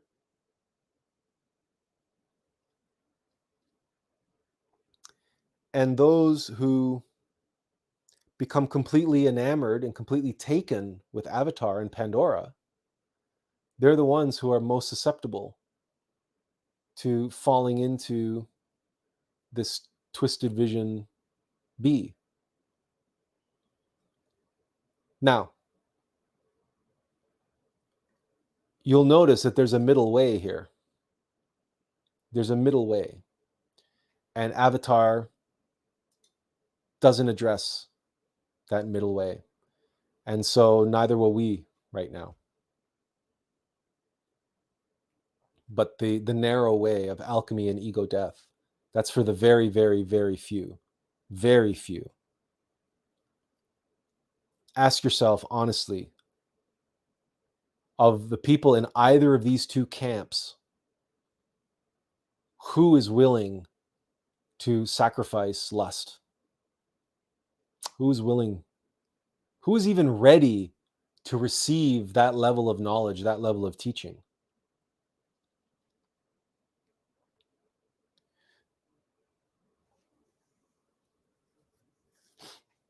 But Avatar is the filmatic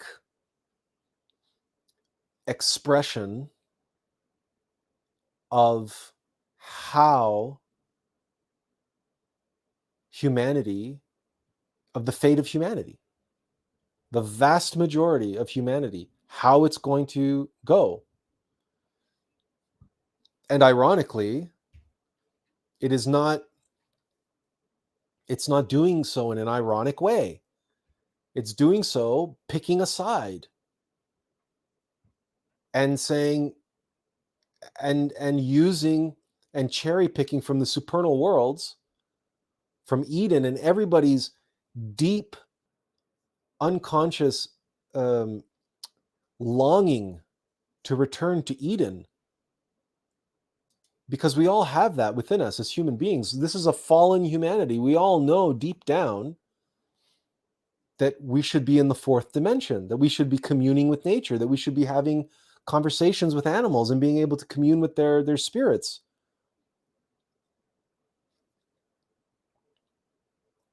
But not in the way in which indigenous cultures do, or attempt to do, and not in the way it's done in Avatar. But you see, that's the problem with Avatar. It's picking sides in this equation, and it's conflating and confusing this middle path with this path of nature idolatry. And it conflates and confuses the path of nature, the path of nature idolatry, with the new golden age. Because there is a true, actual golden age that awaits the next humanity on this planet. But these savages, these primal animal, intellectual animals who abandon civilization and abandon everything and go back into nature idolatry and nature worship and and taking their substances and psychedelics and everything else, they're They're done. They're going to be lost. The golden age is not going to be for them.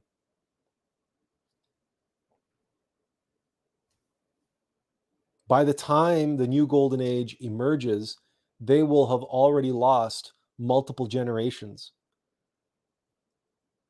They will already have been reabsorbed energetically by mechanical nature. They will be too far gone.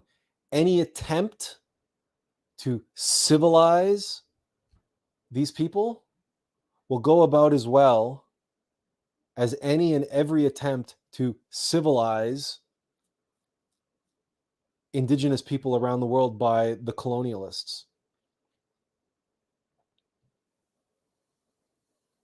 It was a disaster for the most part, mostly, of course, because the colonialists had the wrong, well, some of them had good intentions, but they mostly went about it the wrong way. The most successful, and really the only way it can be done, is how it was done in South America, where the Spanish intermixed with the remnants of the Aztecs and the Mayans, and they gave birth. Not just the Spanish, but the Portuguese. Pardon us. We should make that clear. The Spanish and the Portuguese, they took native women as their brides, and they had children who they weren't native, but they weren't European either. They were something new. And what they were Argentinian, Brazilian, and Mexican. Because these are and to one degree or another, the Latin type, the Latin subrace of the Americas, the Central Americas and South Americans. So the Brazilians to this day speak Portuguese, and the rest of Latin America to mostly speak Spanish. But they are distinct and unique from both the Europeans, the so-called colonials, and the indigenous peoples, who, by and large, maintain their isolationism, and whether it's in the rainforest or high in the mountains, like in Guatemala, where we were at Lake Atitlan, above the villages around the lake were the Mayans. And they were, by and large, 4 feet tall, and they spoke their own language. They spoke Mayan, and they were still living an isolationist existence. And you could just feel, the energy of them, you could feel it. They're devolving. They're just the way they were, and the way they interacted with you. They were not, you could feel it. They were just, it's so difficult to put into words. But how, for example, they will just come up to you and just ask for money. They would just beg. They would just automatically beg, and they would assume and expect to receive something. And they just take things, just steal. Like, to them, there's no distinction between civilization and nature, right? So if they see an avocado in a tree, to them, it's just, I go and take that avocado out of the tree, right? If they see something they want on a windowsill in someone's backyard, they just go and take it off the windowsill from the backyard in the same way that they would take the avocado from the tree. They can't differentiate between the two. And it's terrible to say, it's very politically incorrect to say, but in many ways, it's exactly the same as any other primate. Whether you go anywhere in the world, like where they have monkeys and other primates that intermix with humanity, those monkeys and primates, they just take things. They don't care. It doesn't register to them that there's something called ownership or there's something called theft. They're no longer plugged into or connected to that aspect of ethics or morality. It just doesn't apply to them anymore. They're simply hominids now. And they behave that way, they act that way, they live that way. And they have to live in isolation from human beings because they cannot interrelate. And the humans can't have them doing that. You can't just have people coming and taking things, willy-nilly. But this is where the reality comes into play that many of the so-called great apes around the world are degenerated humans. Like many of the so-called hominids that they dig up, that the historians, the archaeologists dig up, and they call it, this is this kind of hominid, and that's that kind of hominid, and Australopithecus this and Australopithecus that. What they're looking at are degenerated human beings, devolved human beings from various different high civilizations who went extinct. The reason why the archaeologists can't process it that way, they can't conceive of that, is because they don't have any concept of devolution. They only understand evolution. And they think that everything only goes in one direction. That's not the case. It's not the case. And all you need to do is go to Guatemala and go to Lake Atitlan and meet some Mayans, real Mayans, actual Mayans. And you see a glimpse into the future of this humanity, of this civilization. And those who do not eliminate their egos, those who do not break free of the bonds of mechanical nature, what our children's children's children's children are going to be like when they have no moral compass, when they have no ethics, when they're basically just animals. They might still have speech. They might still have arts and crafts. The Mayans can still do beautiful things. They're very handy. They're very crafty. They haven't lost their dexterity. They haven't lost, all their physical faculties. And they can hunt and they can weave and they can build, and they're strong. Man, are they strong. These little 4 feet tall people can haul unbelievable amounts up the mountain using their head and their neck.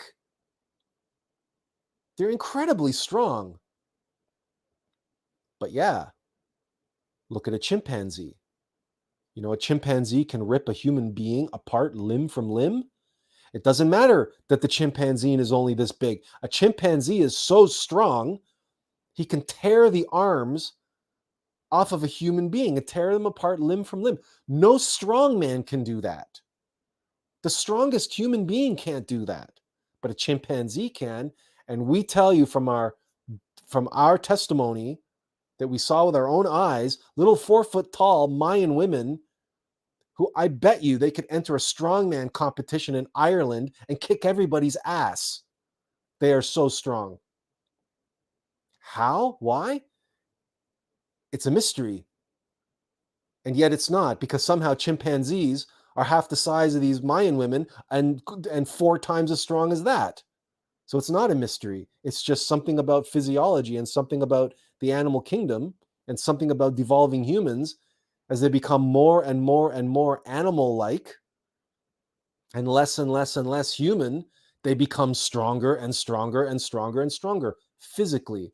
And maybe it has something to do with the rebalancing of energies, right? As they become less and less intellectual and less emotional, less and less spiritual, that energy has to go somewhere. So it has to manifest somehow. And maybe it manifests as physical strength.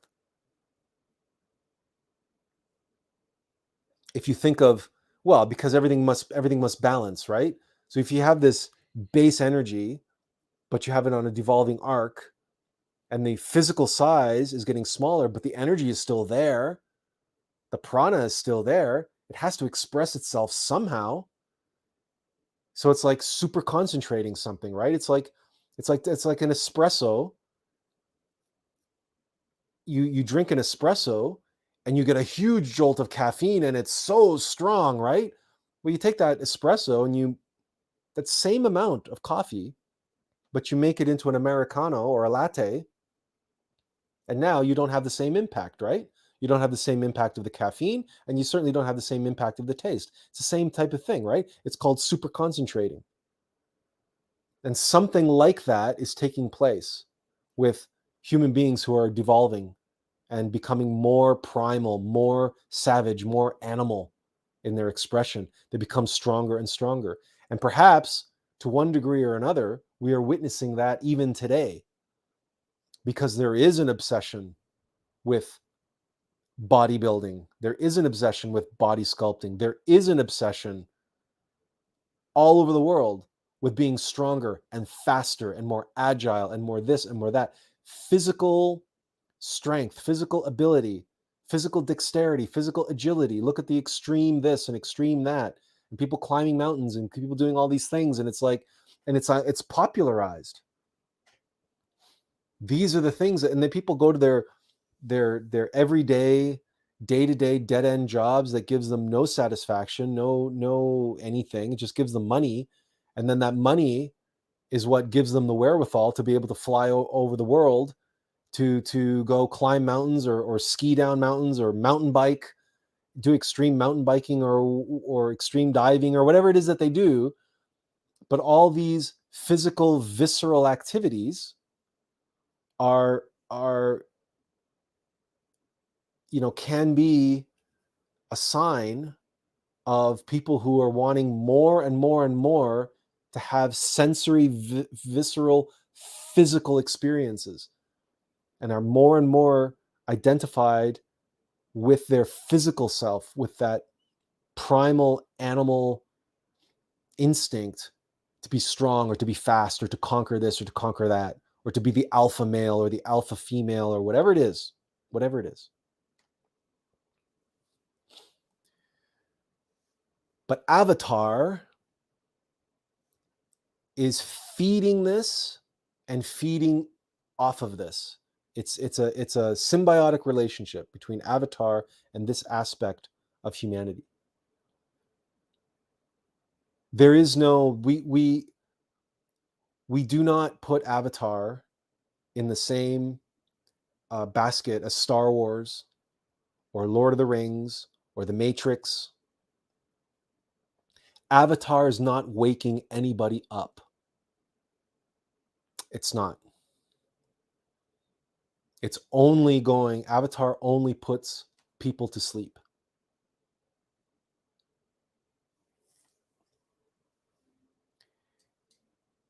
Because waking up to the environmental devastation by creating an attachment to physical nature and to mechanical nature is not waking up. It's strengthening and deepening our collective identification with mechanical nature, with the false self, with the character in the game world. And that's why Pandora is so fantastic a place that people want to return to. They want to keep going back to.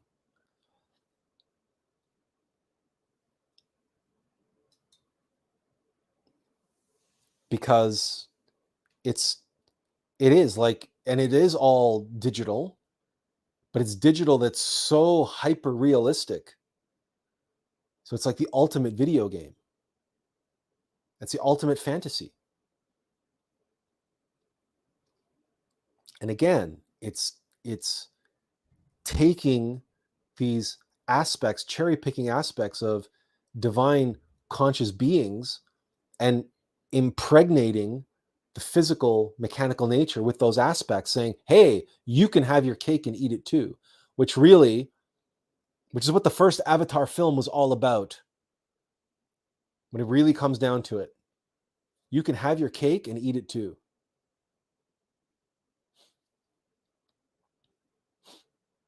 A weak, paralyzed human being, no problem.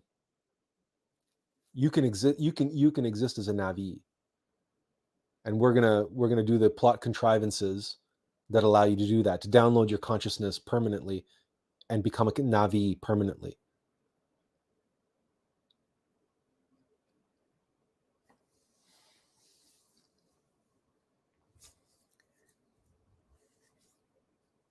It's an important film to understand. It's important to recognize what's going on, where it's coming from, what it's supporting, what it's promoting,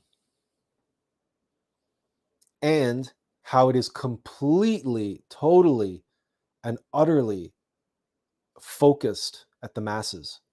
This is pop culture par excellence. This is not science fiction.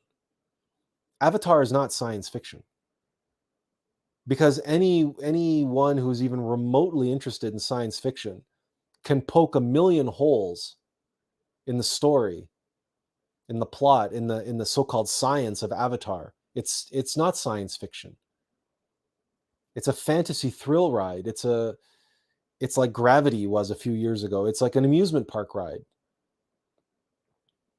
But it's drawing on very strong, deep longings within the human psyche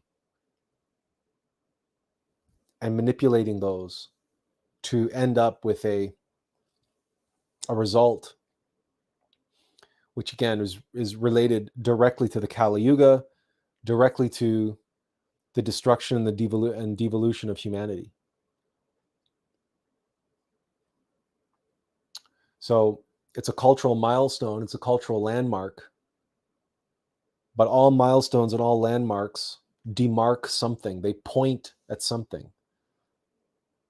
And this is what Avatar is pointing to. Munaz says they are losing their souls to dark entity distractions. And Azazel says, nah, man, it is hot as hell down there. Well, that's why, one of the things about The Way of Water is James Cameron very cleverly uses water as an analog for God, for spirit. Because in the movie, they say, when you're in the water, you look around, you're surrounded by water. The water is all around you, but the water is also within you. And you were born in water. You came from water. You were born from water, because we all were born from the womb. Yes, and the womb is filled with the amniotic fluid, right? We were essentially born underwater in our mother's womb. And we are what? 80%, 90% water? And when we die, it's not ashes to ashes, dust to dust. It's we're 80% water. So when we die, most of us evaporates. What's left is very, very small percentage of us. What's left to dry out and become ash. And why it takes freaking piles and piles and piles of wood to be able to burn one person at the stake, because we're 80, 90% water. So we came from water, we were born from water. The water is all around us, and the water is in us, and the water flows through us. This is all an analogy for spirit. This is all an analogy for divinity. And the way it's presented to the uninitiated, to someone who doesn't have the eyes and the ears to hear, the eyes to see and the ears to hear, they're going to be inundated with that in this fantasy Pandora dreamscape. And it's going to resonate with them, saying, yeah, that's true, that's true. Why? Because deep down, he's not talking about water, he's talking about God, he's talking about spirit.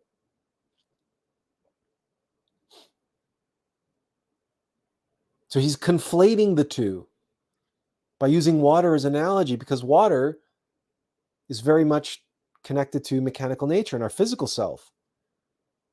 But he's able to word it in such a way where he's not lying, he's telling the truth about water, of our physical self, but he's using the language of spirit.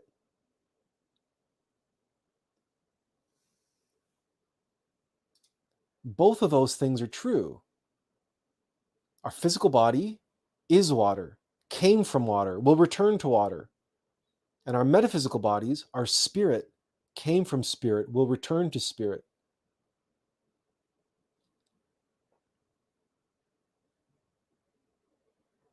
But you see, with Avatar and Pandora, James Cameron can just talk water. It's all one thing, don't you know?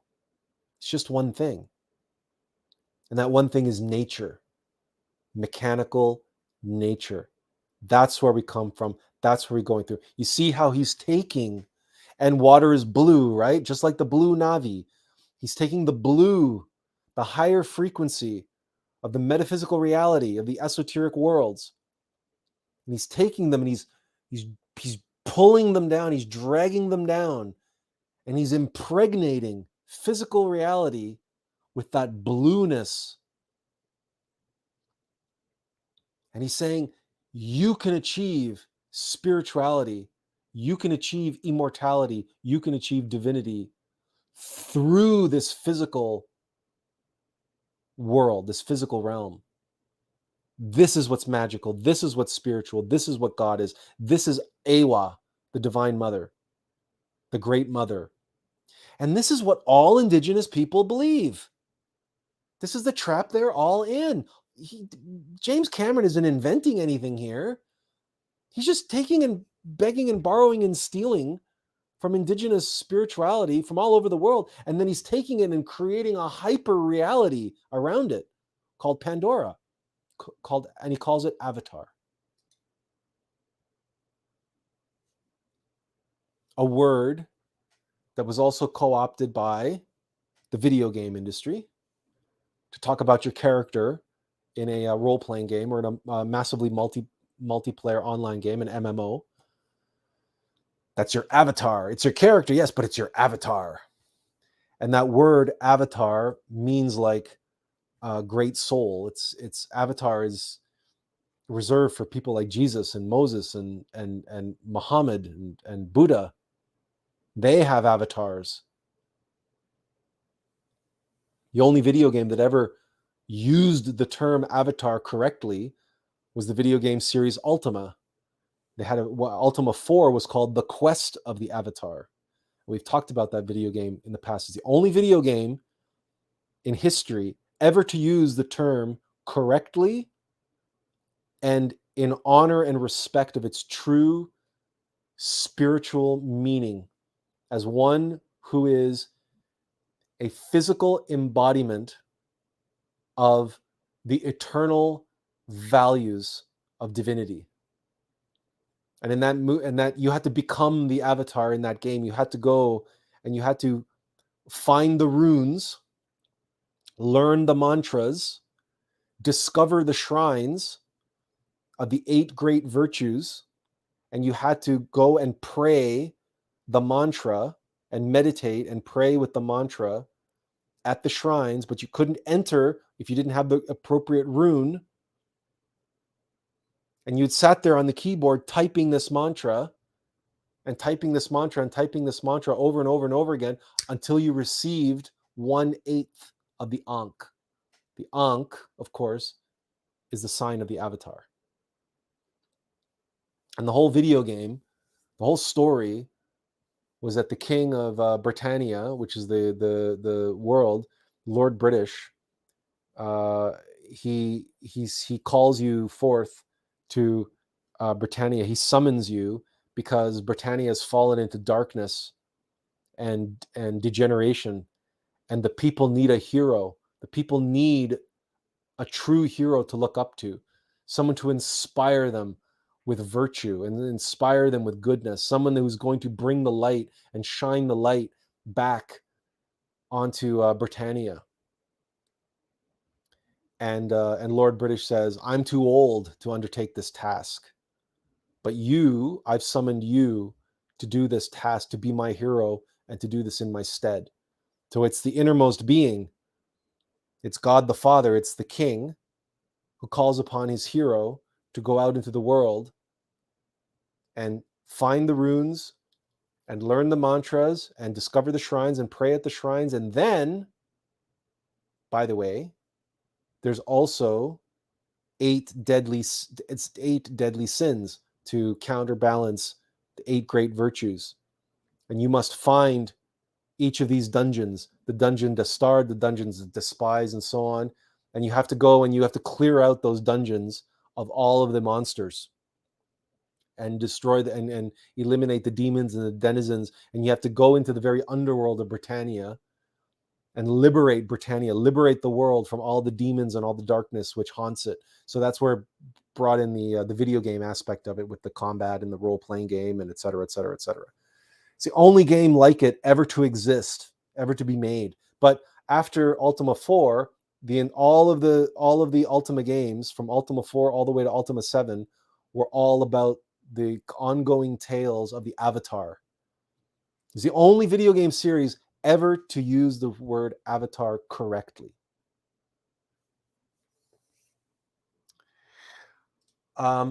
Moon says, yes, very hot down there. That is why they need to pump on our energy. Dark entities do not use their heart, only their mind and ego. They cannot receive life force energy. They can only feed themselves with lower energies. This is why they want to lower our energies through mind control and many other attacks, visible and invisible rounds. But their time is finished. We have entered the age of Aquarius. Many illusions are coming to the light, and more souls are awakening to the truth.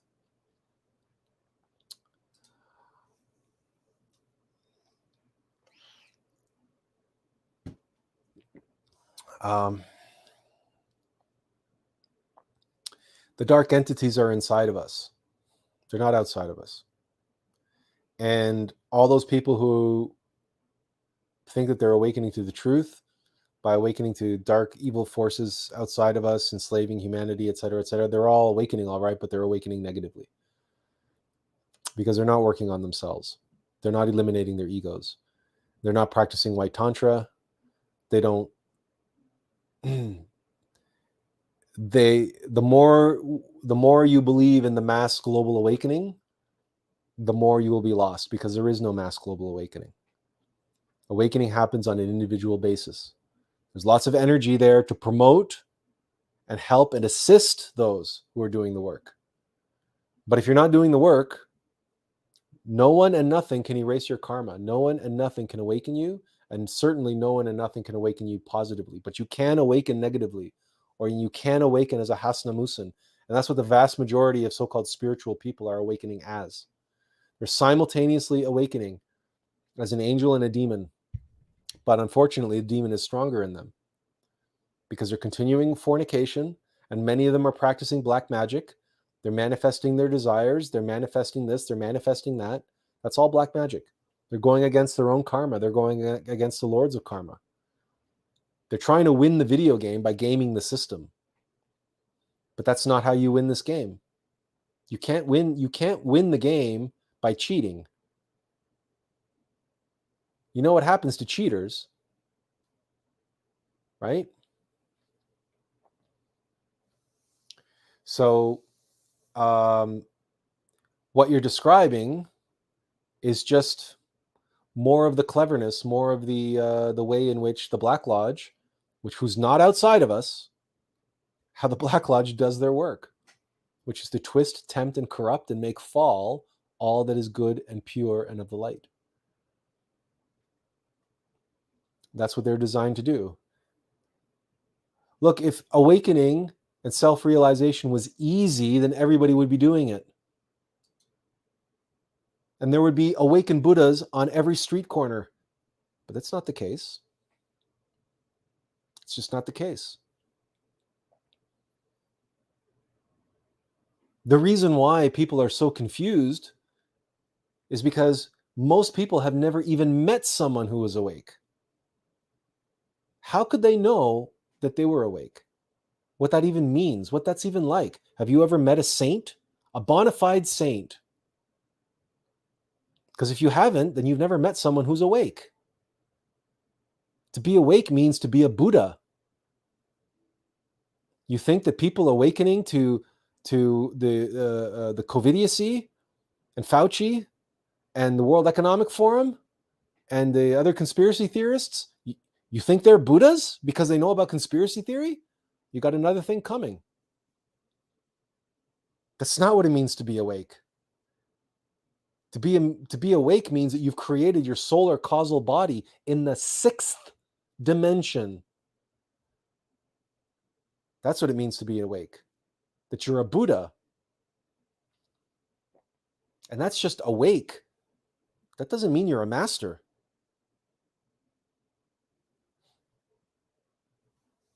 Now, there's lots of energies that are promoting and helping us, revolutionary energies, tremendous energies. And as you said, a lot of this is related to Aquarius, which is change. But changing your mind doesn't make you awake. And changing allegiances doesn't make you awake. And changing religions doesn't make you awake. You see? That's like changing your clothes. Changing your clothes doesn't make you naked.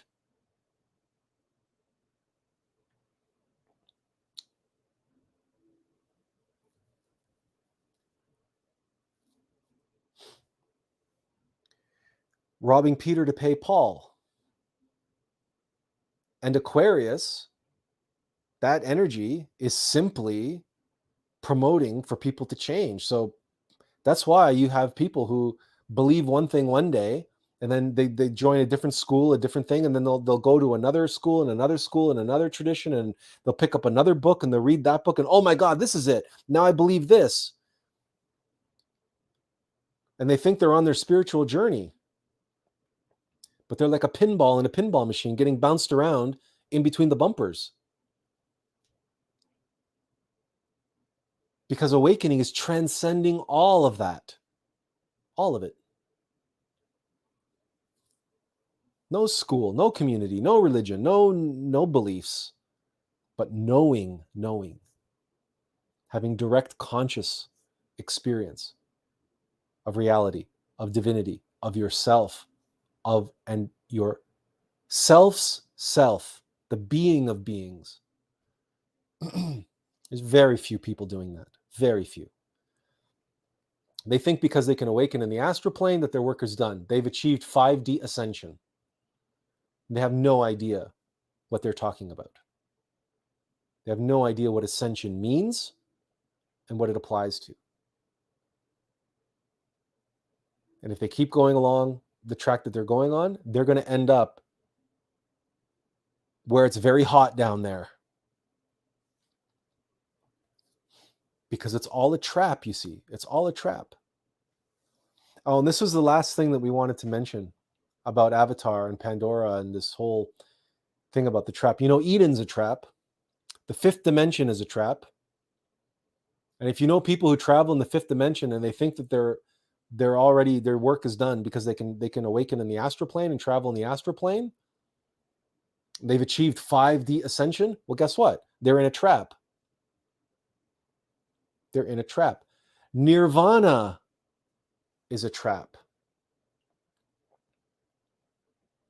Anything and everything, every single step along the way, every level that you achieve, there's a trap waiting you. there for you, waiting to keep you there. Because that is the nature of the journey. That is the nature of self-knowledge, of knowing ourselves and letting go. It's constantly this process of death. We must die at each level. And each level that we get to, it's like, because we were saying in the Alm of Life, it's a spiral. So every time you get to the next higher level, you have to go even deeper, into even darker places, and fight the demons there, and eliminate the demons there, so you can rise to the next highest level. It's not easy. It's not easy, and it's not romantic, and it's not, this beautiful, mystical, rainbow-colored, psychedelic spectacle that people experience when they take mushrooms or whatever. It's not that. It's not. It's not that. It's boring. It's mundane. It's hard work. It's like any musician or any artisan, any master of anything will tell you. They might do a concert once a year and get applause and get dressed up in a tuxedo or whatever, and have flowers thrown onto the stage, and well, that's a wonderful, beautiful, magical evening. But the other 364 days of the year, it's hard work. It's practice. It's drilling the music over and over and over and over again. It's making many, many, many mistakes. And all of us who have ever done anything worth anything will testify to this. That the things that are valuable in your life are not the things that come easily, or quickly, or without effort, or magically. That's not how this process goes. But the ego doesn't want to hear that. The ego wants quick, easy. It wants silver bullets. It wants magic pills. It wants to hear what it wants to hear. And so it'll tell itself that. It'll tell us that. And if it sees something like Avatar, it'll say, oh yeah, that's the stuff. That's it. That's the magic. That's the beauty. That's the wonder. That's what spirituality is all about. And that's what the war is right now. War against technology, the war against exploitation, the war for the environment, et cetera, et cetera, et cetera. And so you get all these people, millions and millions and millions and millions of people dedicated to the religion of woke, to the Green New Deal, because that's what they're going to be selling very soon, the Green New Deal, right? That's what Tesla is all tangled up in, right? The whole electrification of the automobile industry and everything else. It's all about the Green New Deal and Greta Thunberg and all of that stuff. Avatar is connected to all of that. To all of that. All of that Green New Deal stuff, the environmentalism and everything, all of that is wrapped up in this strategy that we showed you.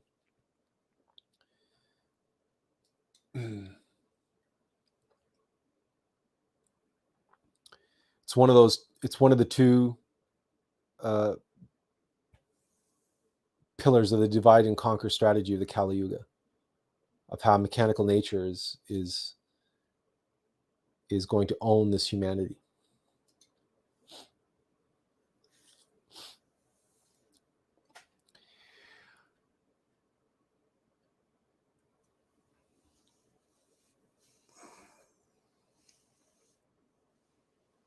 We feel like there might be some points that we forgot about the film, so we're going to open it up to questions or comments. If you'd like to ask something, or have you seen the film? Do you have your own thoughts that you'd like to share? We'd be eager to hear them. Ask away, and perhaps one of the things that we forgot to mention will pop into our mind here.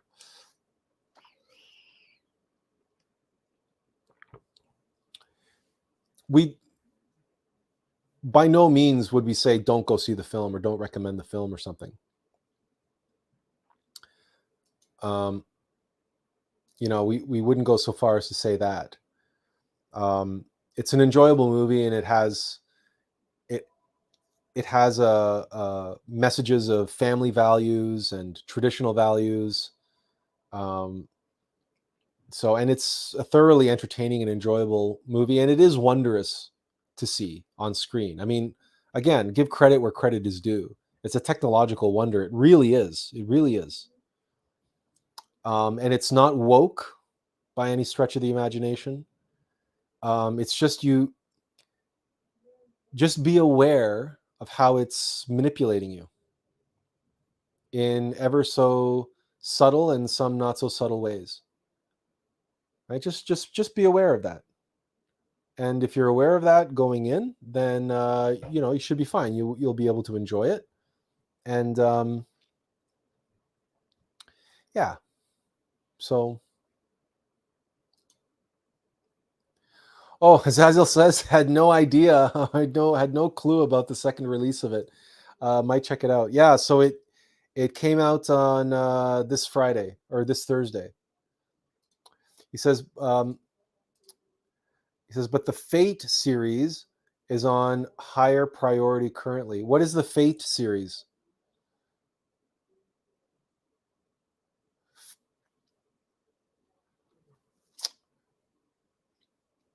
We are unfamiliar with this Fate series, so you'll have to educate us on that. Incidentally, speaking of movies, we saw a trailer for Oppenheimer.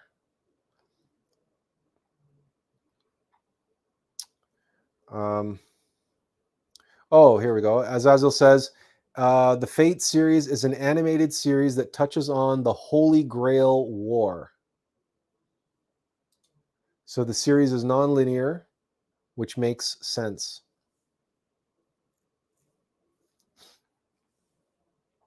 Is that on Netflix, or where is that? Where can one see this Holy Grail War series?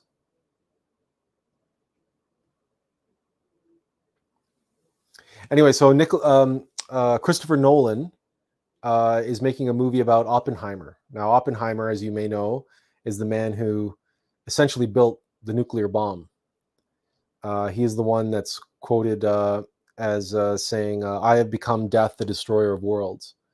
And that, if you see Avatar, you might see the trailer for Oppenheimer.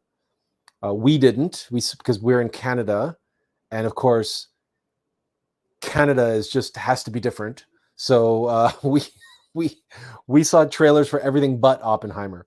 But that should be interesting. Christopher Nolan usually is fairly faithful to history, so it'll be interesting to see his take on Oppenheimer, because of course the development of nuclear weapons was one of this humanity's greatest catastrophes. The ripple effects of those nuclear explosions reverberated throughout the entire solar system. Because when you understand that 3D reality is virtual and that everything is energy, the splitting of the atom reverberates. Those reverberations do not have to travel through physical space. When you split an atom, you're splitting it on the metaphysical level, and what manifests in 3 dimensions is, yes, it's profound, but it's still ultimately illusory. But just as, like, if you explode something outward, it's also going to implode inward. For every action, there's an equal and opposite reaction. So the force which reverberated through the entire solar system, and even to the extent of the galaxy, was tremendous. I mean, it's not by accident that it was after and because of all of the nuclear tests that were being done by humanity that the extraterrestrials started showing up to keep an eye on this humanity in a serious way, because this humanity was on the verge of causing catastrophic cosmic damage, and the other humanities in the galaxy couldn't let that stand. It's one thing for us to destroy each other and destroy ourselves, but it's another thing entirely for us to start going out and affecting other planets and other humanities who are in no way, shape, or form as degenerated as we are. Benjamin says, although I haven't seen the movie yet, it appears to be propaganda for the green agenda. Thank you for elaborating on this topic, as it helps us to avoid some subtle influence. Is the entertainment industry going to be used for the divide and conquer scheme in this Kali Yuga? I noticed that a lot of new movies are predictive programming. Keep in mind that the short answer is yes. And keep in mind that for every avatar, there are dozens of other movies and video games and properties that are glorifying the technocracy, right? So we have movies like Her. I don't know if you remember that film with Joaquin Phoenix and Scarlett Johansson. And Scarlett Johansson plays an operating system. And he buys this device. It's essentially like a phone, but it has an operating system that's an AI. And the AI operating system is voiced by Scarlett Johansson. So essentially, Siri or Alexa with a personality and Scarlett Johansson's voice. And Joaquin Phoenix falls in love with this operating system. Now that is 100% transhumanist propaganda. Okay? All movies that personify and give human attributes to robots is transhumanist propaganda. And then you have cyborgs and all this, so for every Avatar or every Fern Gully or every movie that's trying to push the nature idolatry, nature worship, whatever, the Green New Deal agenda, there's other movies on the other side that are pushing. And these agendas, okay, are not conscious. By and large, are not conscious. The people who believe in the Green New Deal really do believe in it. They're not part of any conspiracy. Greta Thunberg really does believe what she's saying. She's been programmed and conditioned to believe that and say that, but she really does believe it. There are only very, very, very, very few people at the very top who are among the elite, who are the ones you never see or hear of for the most part, the demonic ones, the ones who are really awakened demons, who know what the true agenda is of divide and conquer and the dismantling and the destruction of this humanity. But their puppets, their useful idiots, don't know, because they would never go along with it if they did, if they knew what the real agenda was. So they're only given as much information as they need in order to carry out the agenda. So if you're a billionaire and you believe that pushing transhumanism is going to help you live forever because it's going to let you download your consciousness into a computer or into a robot, and then you're going to be able to live forever, and then eventually transfer that consciousness into a clone of yourself made from your own DNA, right? You're going along with all of that for purely selfish reasons. You're purely self-preservation, right? There's no bigger agenda. It's only about you, right? Just so happens that you pursuing that self-preservation happens to be in line with the Black Lodge's overall agenda, which is destroying humanity, yourself included. You have to try to look at this from the point of view of pure evil. But there's absolutely zero regard whatsoever for things like life, liberty, and the pursuit of happiness, and any of this. Like, so remember we were telling you about the degenerated Mayan, and how, like a monkey, they will take something out of your kitchen with the same impetus that they pluck an avocado from the tree, right? There is absolutely nothing, because that monkey or that devolving human is completely governed by the laws of mechanical nature, and egos work for mechanical nature. So I'm hungry, I want the avocado. There's the avocado on the tree. I take the avocado from the tree. It's perfect. And in nature, this is how nature works, right?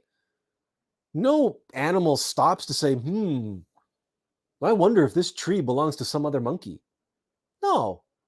And just like, the monkey's walking around, whatever, and he looks in a window and he says, ooh, there's a bowl of avocados in that place. I'm going to sneak in and grab me an avocado, right? The monkey has no way of differentiating those two things because they're completely mechanical. So that's actually a better way to think of it. Not in terms of pure evil. Think of it in terms of pure coldness. Zero empathy, zero consideration for the others, for other. It's like the Terminator, right? The Terminator has a program. I have to kill John Connor. That's my program. Right? And Kyle Reese says he will stop at nothing. He will never stop. Do you understand? Oh, actually, no, it's in the first movie, he has to kill Sarah Connor, not John Connor, Sarah Connor. And Kyle Reese says to Sarah, you have to understand, it's a machine, it's a robot. It's been programmed to terminate you. It will never stop. It can't be reasoned with, it can't be bought, it can't be threatened. It's a machine. The Black Lodge is a machine, and that machine is in destroy humanity mode. Got to tear humanity down, have to destroy humanity. Now, its useful idiots, its useful pawns are actually acting that out as we speak. And we've talked about this a few weeks ago when we talked about our talk about Babylon 5th and the fall of the Tower of Babel. That's happening right here and right now. The elite themselves are going to demolish it. Why? Because the building is condemned, and you never wait for a condemned building to collapse. You always do a controlled demolition. Why? Because you're terrified. You're governed by fear. Fear controls your very existence. And fear is the primal self-preservation instinct. So you want to be in control. You want to make sure that you maintain control and that you do a controlled demolition and you bring everything down in a way where you're in control. Meanwhile, that desire to be in control, that it's all 100% fear, that self-preservation instinct, that's exactly what motivates the monkey to take the avocado from the tree or sneak into the kitchen and take the avocado from the kitchen. Self-preservation instinct. It's just a program. It's just an algorithm. It's not to be taken personally. It's not to be taken personally. They don't care about us. One way or another, they don't care. It's not in their programming. They only know what they know. So yes, Azazel answered me and said it's on Netflix. And Benjamin said that he likes the Fate series too. We'll have to check it out. Azazel says, yeah, it's really good. And Benjamin says here, like before the pandemic, there were lots of predictive programming like Contagion, and people who watched it got scared the most when COVID appears. Yep. Moon said that something was absolutely true. Benjamin also says that's why the elites are represented as reptilians, because they're cold-blooded and have no regard for humanity. Not only that, it's because if you encounter a demon in the internal worlds, it's very easy to mistake them for reptilian. And Moon says the Matrix is all mind programming and manipulations. They want to make us transhuman to destroy our emotions and better control us. Well, that's certainly part of it. That's certainly part of it. But really, ultimately, it's really questionable how much of that is going to be allowed to take place. We'll have to see how things unfold. But certainly, the next decade is the next decade is going to reveal much along these lines. But the Matrix, that mind programming happens from within, for the most part. I mean, it's our own egos. It's our own. The Black Lodge is inside of us. Never forget that. Never forget that. And what's around us is a projection of what's inside of us. That's always important to remember. So this transhumanist stuff is simply the mechanicity of our own egos wanting to express themselves in a technological way, in a way that they've never been able to express themselves before. Awakened Reflection says, isn't destruction of humanity the best solution for its current depravity and the dawn of the new golden age? Yes. Yes. At no point did you hear us say that this was a bad thing.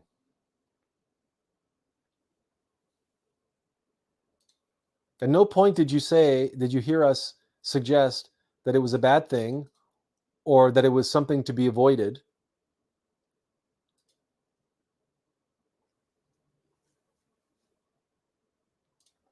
So the Black Lodge has a very important role to play. Yes, it does. It works for mechanical nature, and nature loaned humanity all that it loaned humanity, and humanity exploited nature, right? Raped nature to create the so-called civilization that we have. And now it's time for nature to take it back, to call in the loan. Ashes to ashes, dust to dust. This civilization came out of the earth, and guess what? It has to go back into the earth. And the Black Lodge works for mechanical nature. It has to. This is inevitable and unavoidable. And the way it does it is in the way that we describe, divide and conquer. But in between those two steps, okay. And you say, I remember when you said we shouldn't run from suffering, so we're here to embrace and flow with it, accept our fate. Okay. Now, here's the thing, though. Humanity is going. The civilization is going. Okay? But when and how exactly, we don't know and we can't say.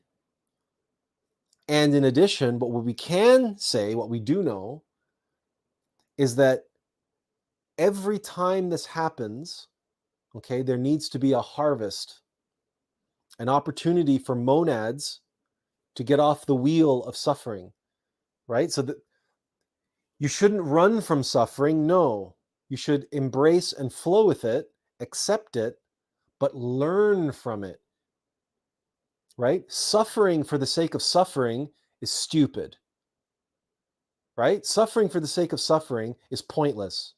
Suffering for the sake of knowledge, for the sake of wisdom, for the sake of learning from our past mistakes, because the only reason why we suffer is because the causes of our suffering, we created those causes. We created those causes through our past mistakes. It's called karma. Egos are the manifestation of our karma.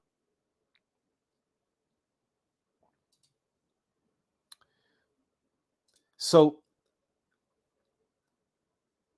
it's not about avoiding suffering.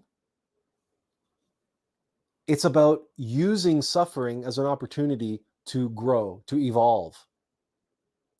And the Kali Yuga, the destruction of a humanity, all the energies that are coming, that are helping to facilitate that and to catalyze that transition, like any transition, it's our opportunity to awaken and let go and accept that it's time to let go and not be attached, not be attached to the civilization, not be attached to humanity, not be attached to the suffering of others, but on the contrary, recognize and empathize with the suffering of others and say, what can I do to help them? What do I need to do to help myself? What do I need to do to overcome the causes of suffering inside of me? Yes, of course, that's job one. But then by me doing that, if I awaken, if I learn if I learn my lessons, and if I learn how to overcome the causes of suffering inside of me, how can I help others to overcome the causes of suffering inside of them? And what can I do to help this humanity face their fate? Because right now, we know that humanity is not prepared for what's coming. Look at how humanity was manipulated into this panic mode with the COVIDocracy, right? The COVIDiocy. Fear is the pandemic. This entire humanity allowed themselves to be completely overcome by fear and panic and paranoia. So just imagine the suffering they're going to endure when the final destruction comes. What can we do to help mitigate that? What can we do to help people overcome their fear, to recognize it as such a powerful source of suffering inside of them? Anxiety, depression, stress, these are on epidemic proportions. But it's all fear. So what can we do to help and assist and aid? And that's why the final cataclysm is sort of being held back, to give this humanity and to give those of us who can more time, and to give this humanity more time so more monads can awaken, more individuals can become conscious and recognize the things that we're talking about here, and liberate themselves from the hypnosis and the ignorance, and learn how to overcome the causes of suffering so they can learn to accept their fate and finally overcome and get off the wheel of suffering, right? Get off the wheel of samsara and this constant cycle of birth and death and birth and death and birth and death and suffering. So suffering has a purpose, it has a meaning, but it's not, we don't want to become nihilistic and say, well, I just have to accept my suffering and then my work is done. Right? It's like the mountain is there to be conquered. Right? So the mountain it's not easy climbing the mountain. Conquering the mountain is not easy, but it's there to be conquered. And it's hard. But if it wasn't hard, it wouldn't be worth it. But it is there to be climbed, right? Suffering is like that. You don't avoid it. You don't admire it from afar. You don't just accept and say, I'm going to live in the shadow of the mountain. Well, then you're going to just live in suffering for no reason. No, I'm going to conquer that mountain. I'm going to conquer my suffering. I'm going to face it. I'm going to engage with it. And I'm going to conquer the causes of my suffering, because in that process, I'm learning how and why I created those causes in the first place. I'm learning my lessons. I'm growing. I'm becoming wiser. And in that process, you can't go through that process and not end up at the place at the top of the mountain where you go, wow, look at the view. Now, you know what? I have to help others get up here and see what I can see, because I'm up here all alone, and that's a tragedy. Others need to be able to see what I can see from up here. And this is the process. This is why avatars, real avatars, exist. Why people like Jesus and Muhammad and Buddha are born and live their lives of suffering and sacrifice. We call them bodhisattvas, right? In Buddhism and in Gnosticism. It's because they're on top of that mountain, and it's really lonely up there. It's really lonely up there. And they say, you know what? You know what the top of this mountain needs? More souls, more monads, more people to hang with. We need to save more. Not everyone, not everybody can be saved. Not everybody's going to become a mountain climber. We just have to live with that. We have to accept that. That's just reality. But we don't have to throw our arms in the air and say, oh, it's way too hard to help other people. They don't want to be helped. They spit in our face. They shoot the messenger. They stone us. They burn us at the stake. They crucify us. So what? So what? It's worth it. It's worth it.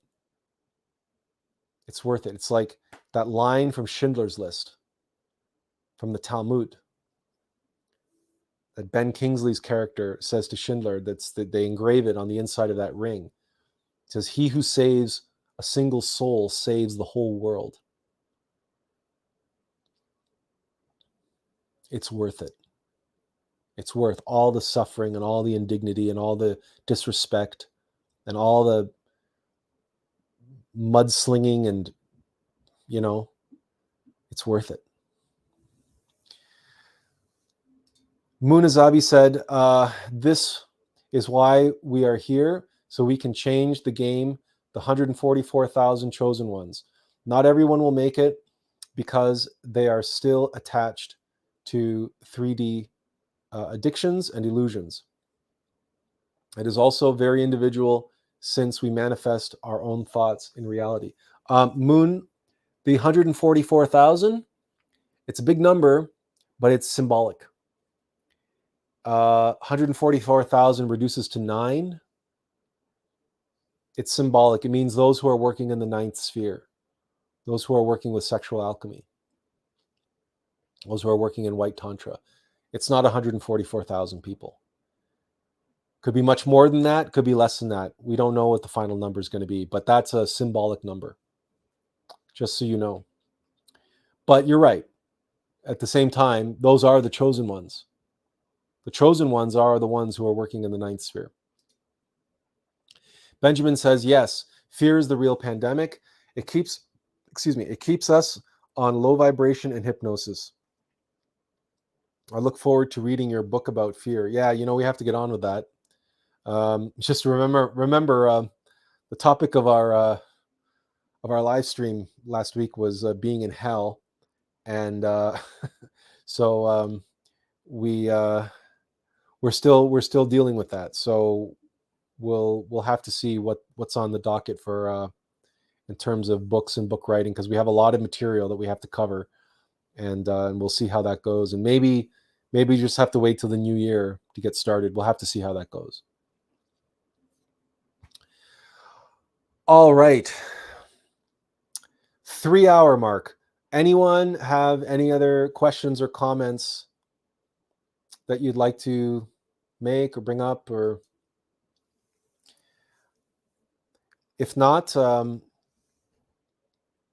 we want to thank you for, Moon says, well, here Moon says, we can only plant seeds and move forward. We can only help those who are willing to help themselves. This is absolutely true. This is absolutely true. And it is so true that we have a little Moon, we have a little, we put this in the chat, but it's here on screen as well. It's on our blog. We have a little poem that talks about planting seeds, or what it means to be a seed, really. And all we can do is be a seed and a messenger. And that's what this poem is about. It's called Ratatoskr and the Seed. So we share that with you. It's not short, but it's not super long either. It's medium length. It's a medium length epic poem. But you're right. All we can do is God helps those who help themselves. It says, Moon says, thank you for clarifying about the 144,000. Makes a lot of sense.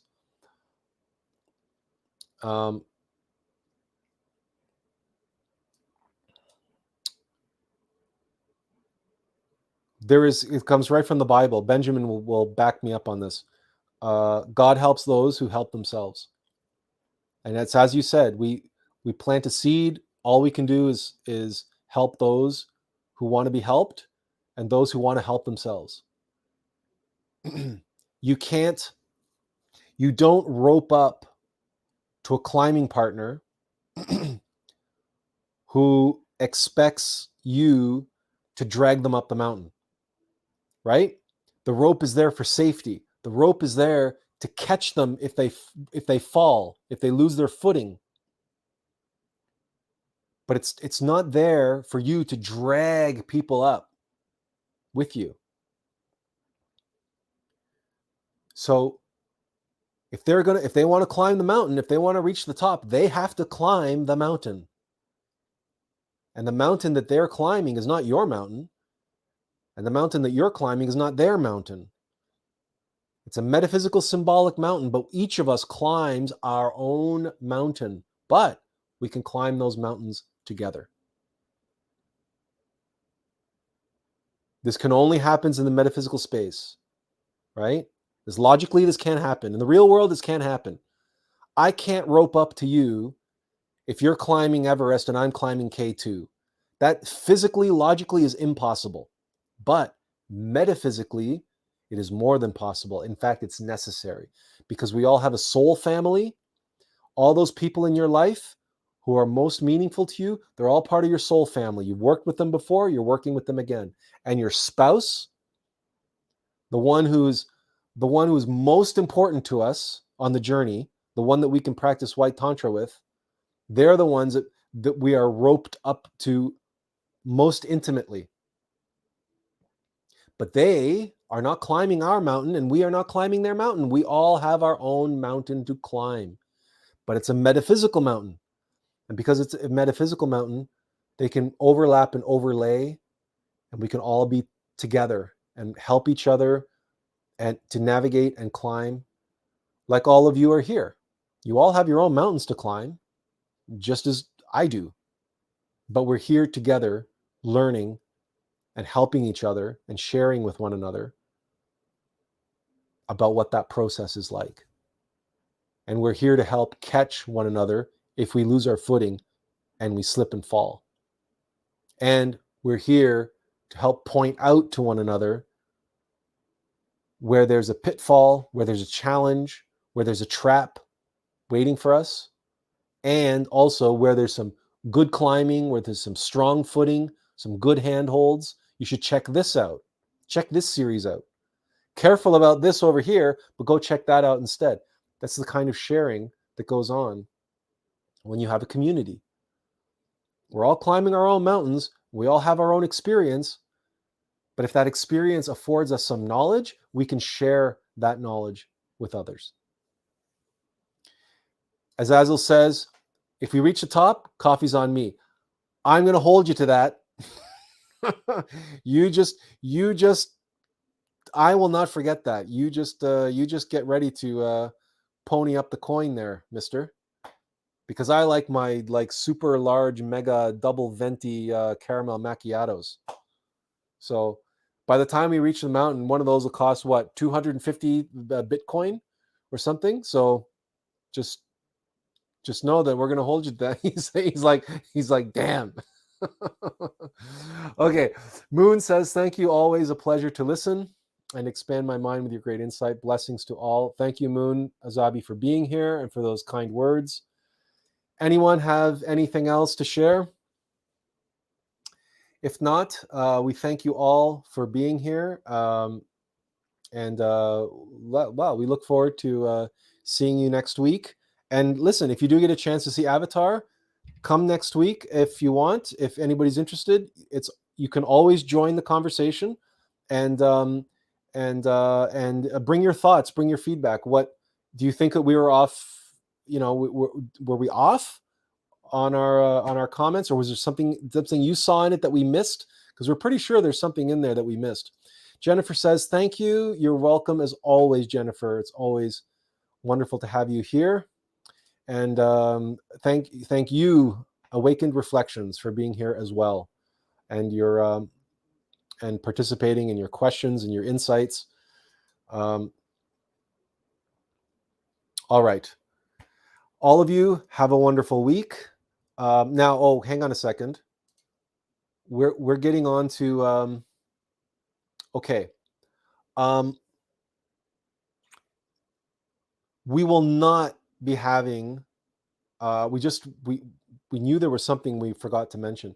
We will not be having a live stream on the 25th of December. That's Christmas. We have family responsibilities and obligations, as I'm sure all of you have your own obligations and responsibilities as well. So, and then the following Sunday is the 1st, which is New Year's Day. We think we'll be able to do, we'll do a live stream on the 1st of January, but there will not be a live stream on the 25th. We hope that's good for all of you. I don't think there's many of you who's going to come to that anyway. Like for us, North America, it's Sunday afternoon. For you guys, it's in Europe, it's Sunday evening on Christmas Day. I'm just guessing it's probably not a good time for anybody. So we will, so allow us to wish all of you a joyful holiday season, a Merry Christmas. And we will post some things on our Facebook related to Christ and the Christmas season. Maybe I'll give you some reading material over the holidays if you feel so inclined. But as we have some, Moon says, he says, a beautiful Avatar movie is a representation of us. He says, best wishes for the festive season. And we reiterate that. We will echo that, but also say, may the light of Christ illuminate us. May the light of Christ bless us. And may the light of Christ heal us. All of you, joyful holiday, joyful Christmas to you and your families. And we'll see you all in New Year. All right. Benjamin has shared a YouTube video. And he says, thank you to all of you. Moon says, may Source be with us still.